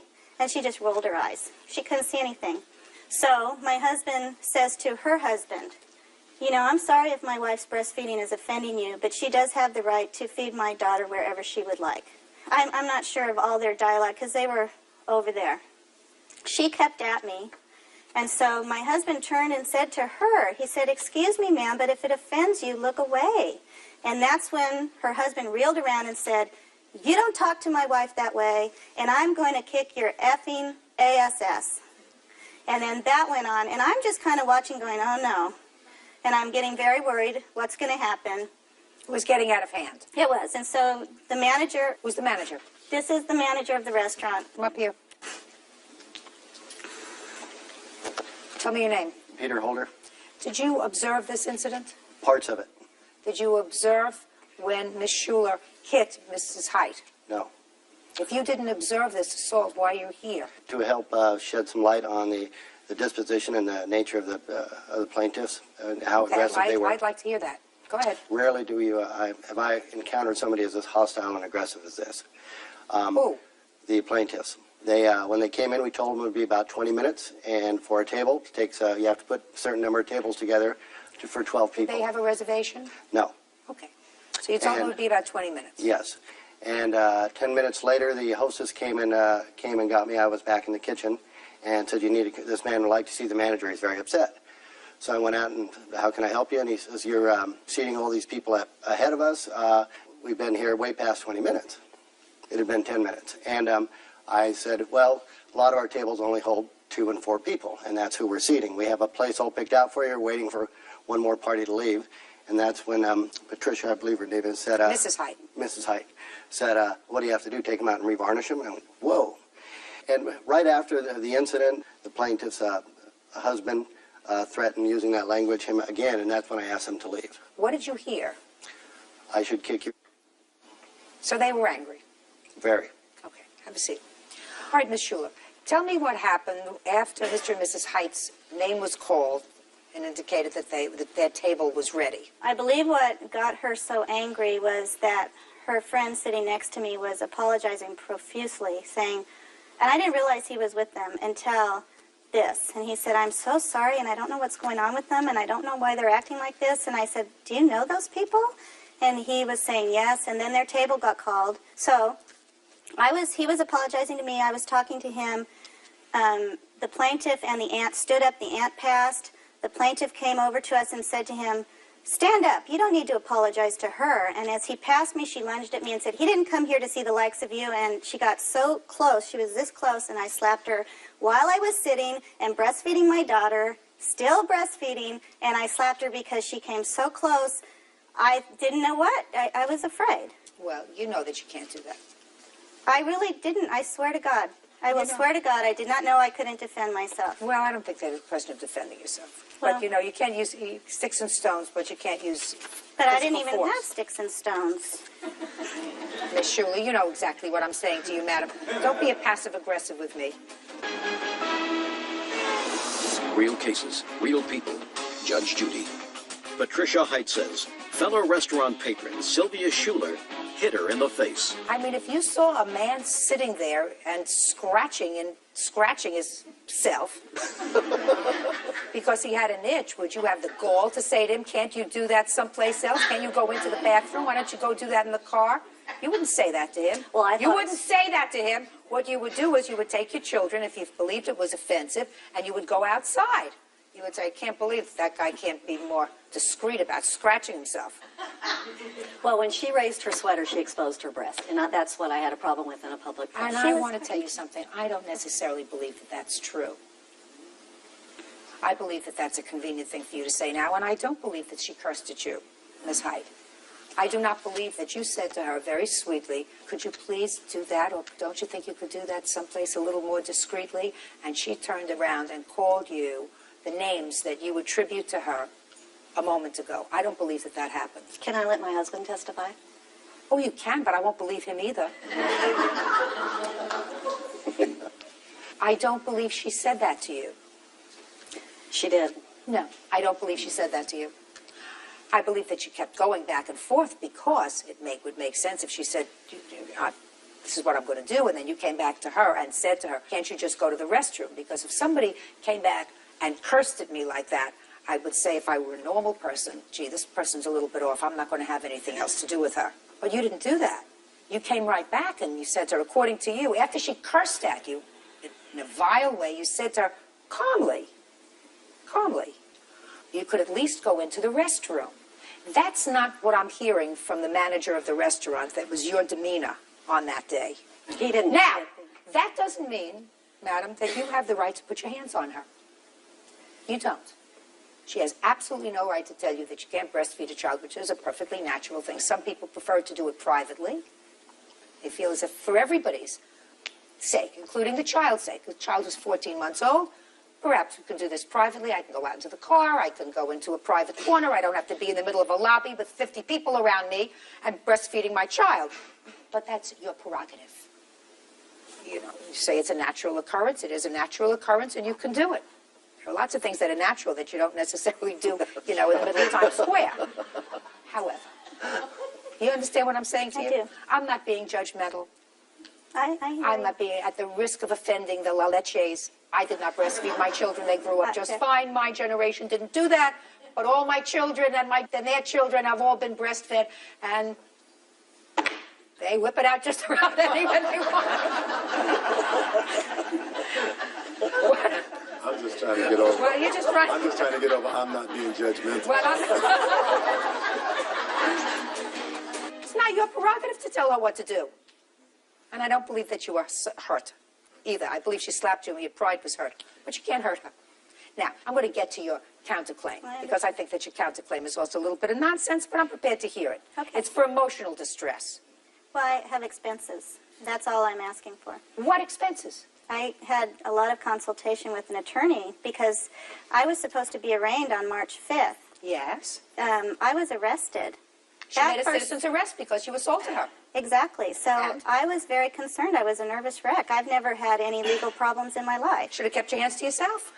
May I ask you a question? Because I'm very interested in the answer to this question. Sure. How close can someone get to you aggressively. How close can an aggressor get before you have the right to protect yourself? Where was your husband when all this was going on? Watching my 3-year-old, who is very active. Is what you're telling me that you were fighting back and forth with this lady and things had gotten so aggressive that she was cursing you, she was screaming at you, your husband got involved, you got involved with your husband, and yet your husband left you to go watch your 3-year-old? Is that what you're telling me? Yeah. Yeah. You put your hands on her. She has the right to make a citizen's arrest. So if that's the expense that you want because you consulted with an attorney, I'm going to deny that application. Okay. And I think that she had no right to put her hands on you, and you have to be compensated for that. But you have to be compensated commensurate with the damage. If you had it to do all over again, would you have moved your seat? Well, she had only sat down like 5 minutes before. And Would you have moved your seat instead of starting in with her? No, I probably wouldn't have. Well, then you got a problem. You're not supposed to look for confrontation. You're not supposed to do that. You're supposed to try to avoid confrontation if you can. You know, life is short. You're out having a good time. You're out having dinner. You're waiting for a table. There are 12 of you. According to 7 children and 4 adults. You're out to have a good time. Why would you want to start anything that's going to put a damper on that good time? I didn't think that it would. I didn't think that just kindly asking someone to take that into another part of the restaurant or outside would have caused her to become so angry. Well, just a second. But she responded to you, and she said it's none of your business. Right?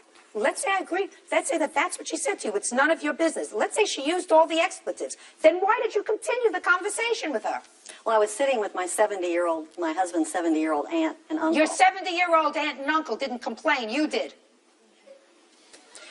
All right, I think you're entitled to be compensated. Judgment for the plaintiff in the amount of $10. That's all. Counterclaims. Parties are excused. You may step out. You're welcome, Judge. Parties have been sworn in, Your Honor. You may be seated. Sir, have a seat, please. Mr. and Mrs. Lappick, are you together or are you separated? We're divorced. When were you divorced? In May of 2005.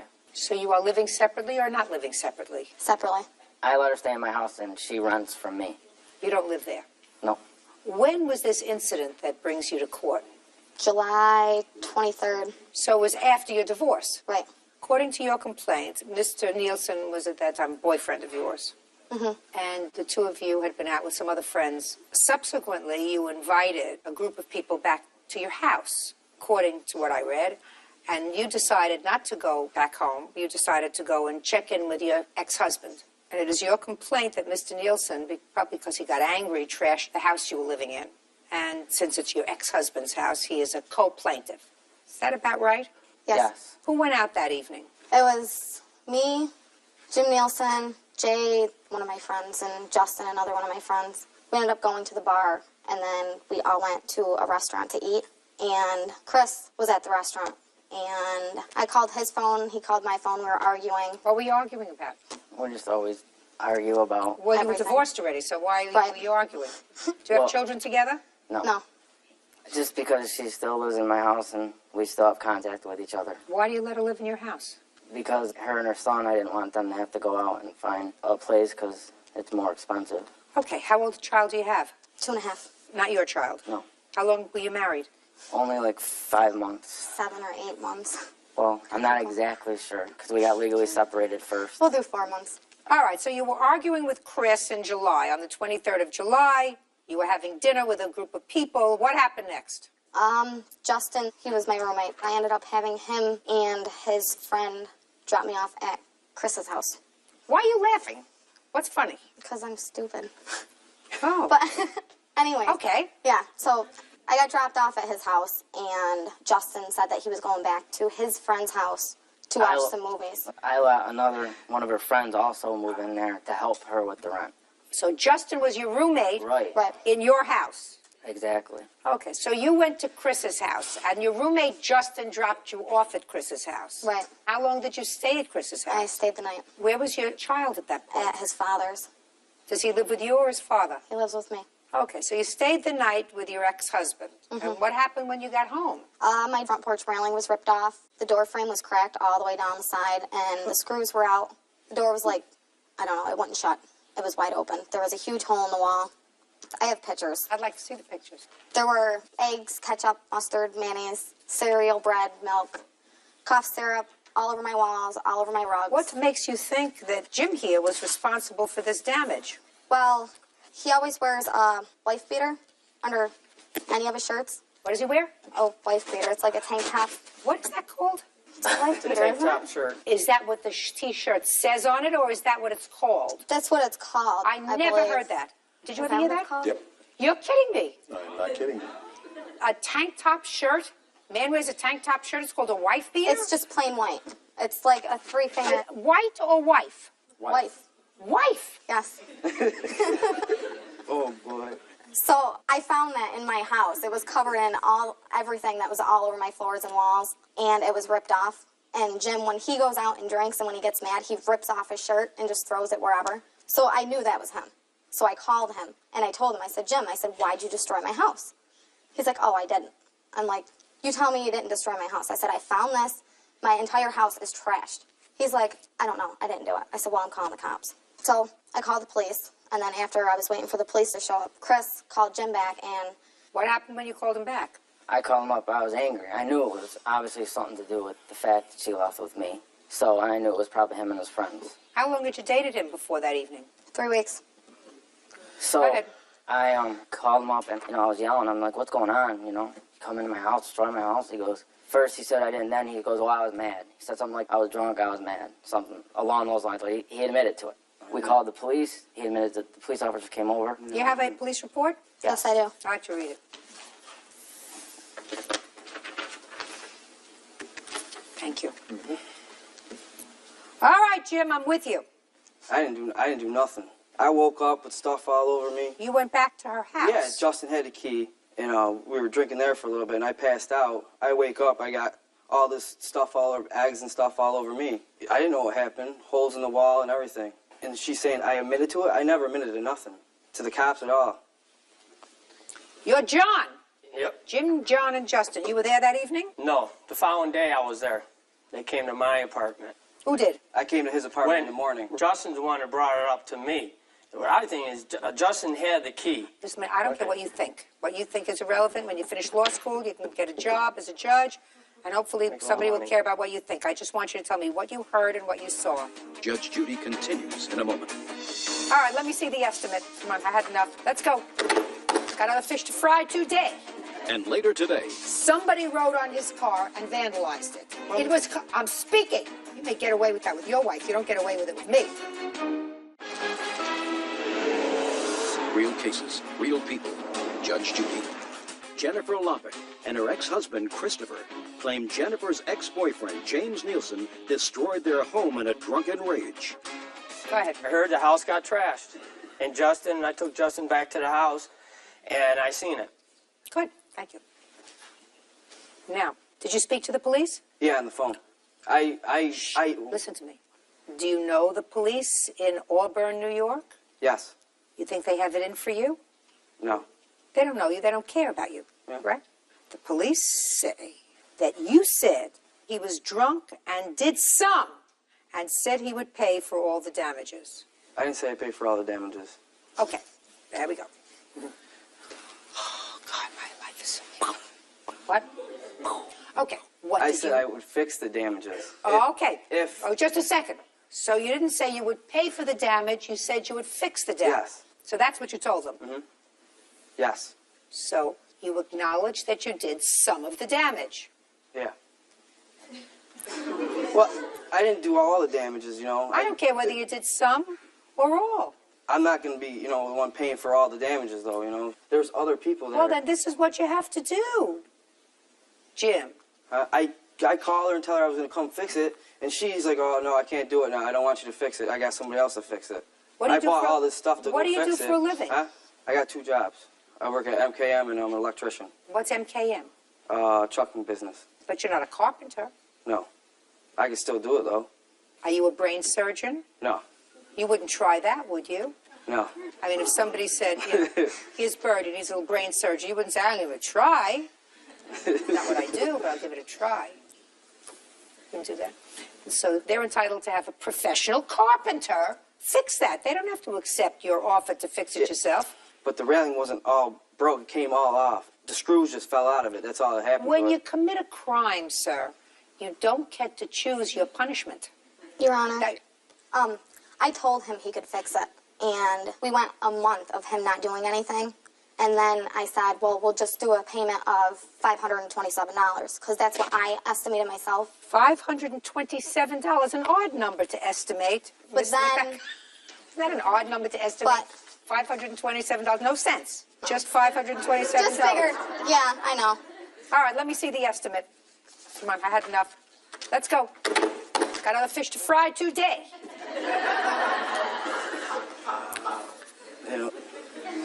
This is not an estimate. This is something that you prepared.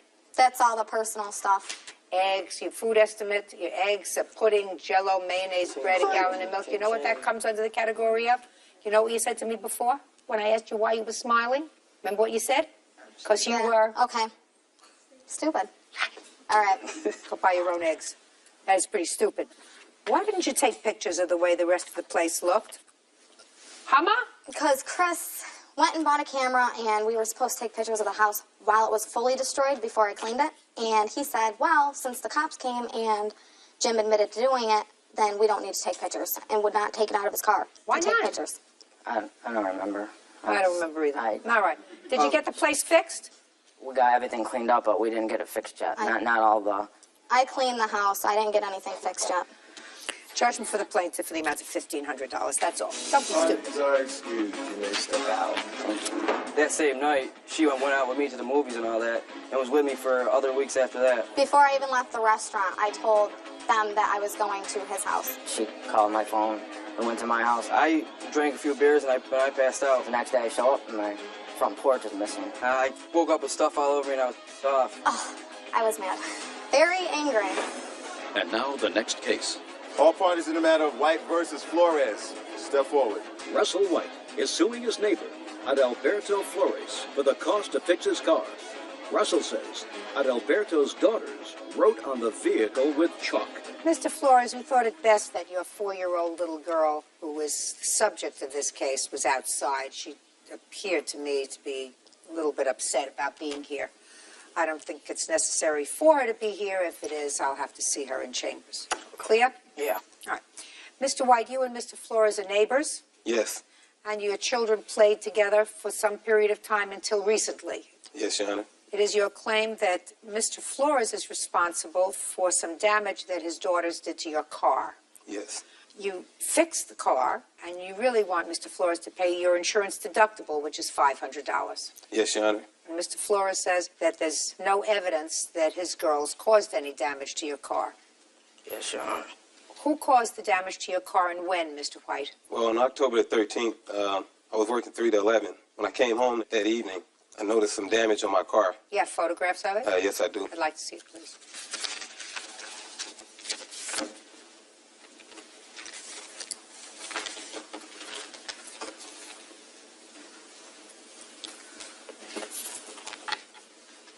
What was it, chalk?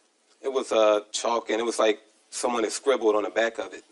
It's hard to see in these photographs. Yeah, it's hard because of the color of the car. Yeah, but I do see sort of circular motions. Yes. Got it. Now, you weren't there. What makes you think his girls did the damage? I have a witness that saw this occur. Well, then I'll hear the witness. Bert, can we get a witness? I assume they're outside. How you doing? Swear the witness, please. Sir, raise your right hand. Do you swear to tell the truth in these matters? Yes, sir. State your name for the record, please. Alfredo Warren. Mr. Warren, are you a neighbor of these people? No, ma'am. I stay in South Bend, Indiana. Okay. Mr. White said you observed something that happened with his car. Yes, ma'am. Are you a friend of his? No, ma'am. What were you doing near his house? I was up there visiting with some friends, and on this particular day, I was sitting in the car while someone else went in the house. And I just noticed 2 small kids of some, they wasn't black, but they was like maybe mixed or Mexican or some kind of race. And the smallest one was riding on the car from like the trunk part, and I seen her go around the side. And what was the other one doing? Sitting like on the sidewalk. Go ahead. So the next day, when I was coming back to drop this girl off, I so happened to see the person that was getting to the car that had been rode on. Was that this gentleman? It was this gentleman. So I asked him, did he have kids? And I said, well, I think I seen your kids riding on your car. And so he said, no, it wasn't my kids, but my car was vandalized yesterday. And I told him if he needed any help, I just gave my number. And then I got a call at work, and I heard about the whole issue. Would you recognize those children again? Yeah, probably if I seen them, yes, ma'am. Would you recognize the older child? Well, I mainly just seen the small one riding on the car. Did you see the one who was sitting down? She was, like, at the head of the car. So I just noticed a head, you know, like you just glance. Because I'm looking through my rearview mirror. And so that's how I seen it. Do you recognize this young lady here? I don't know if that's the youngest one. Because she was shorter, and this was like, it's been like some months ago. Okay. Bird, would you take Mr. Warren outside to where Mr. Flores' youngest daughter is and ask him if he has seen her before? Okay?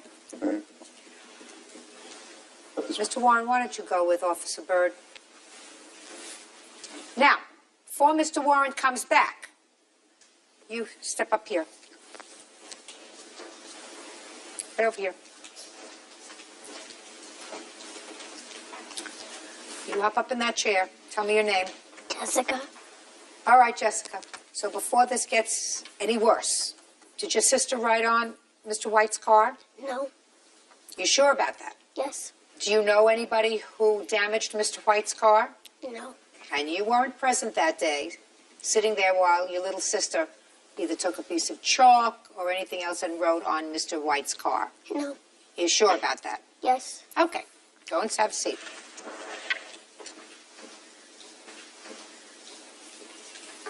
All right, Mr. Warren. Did you see the little girl who was outside? Yes, ma'am. Do you recognize that little girl? That's the child. That's the one I seen. That's the little girl who rode on the car? Yes, ma'am.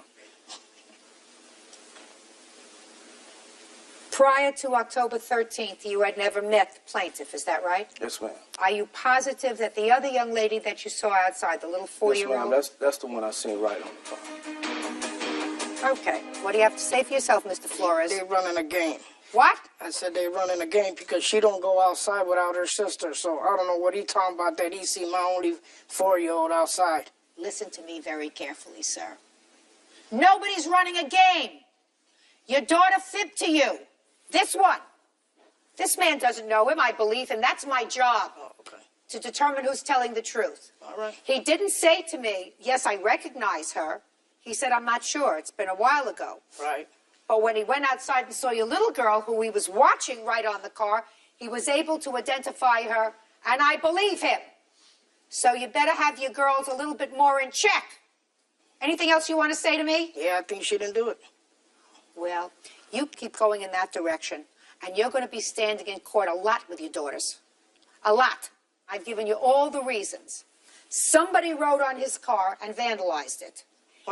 I'm speaking. You may get away with that with your wife. You don't get away with it with me. We have an independent witness who saw 2 children, one older, one younger.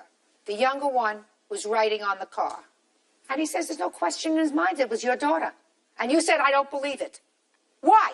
Your daughters never lied to you?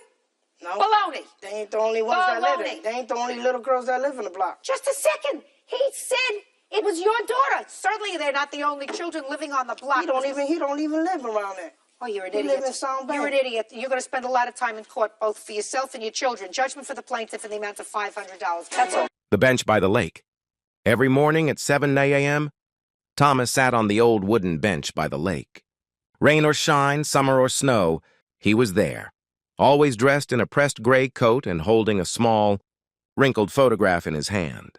The photo showed a woman with warm eyes and a crooked smile. Her name was Eleanor. They had met by that very lake nearly 50 years ago. She had been painting the water lilies, her brush moving in soft, careful strokes. He had been walking his dog. When his retriever knocked over her easel, she laughed instead of yelling. That laugh became the sound Thomas chased for the rest of his life. They married the next year, bought a small house with a blue door. Every Sunday they came to the lake, sat on that same bench and watched the world go by. They never had children, not because they didn't want them, but because life had other plans. Eleanor would say, "It's okay. The world gave me you." But one winter, Eleanor grew quiet. Her laugh faded. The doctor said it was her heart. For months, Thomas watched her grow smaller, paler until one morning, she was just gone. Thomas didn't cry, not then. Not at the funeral. Not even when he walked back into the house, filled with her scent but empty of her presence. He simply folded the photo and went to the bench. He came back the next day, and the next. For 7 years, he sat in the same spot, watching the lake reflect the seasons. People came and went. Children grew taller. Couples changed. But Thomas stayed the same. Some people thought he was odd. Others pitied him. A few stopped to talk. He always smiled politely, but his eyes remained on the water. One autumn morning, the townsfolk noticed the bench was empty. The gray coat was gone. So was the man. But folded neatly on the bench was the photograph. On the back, in shaky handwriting, were the words, "I waited long enough. I'm going to find her smile. Would you like music or imagery to go with it? Or maybe a version with more dialogue or inner thoughts?"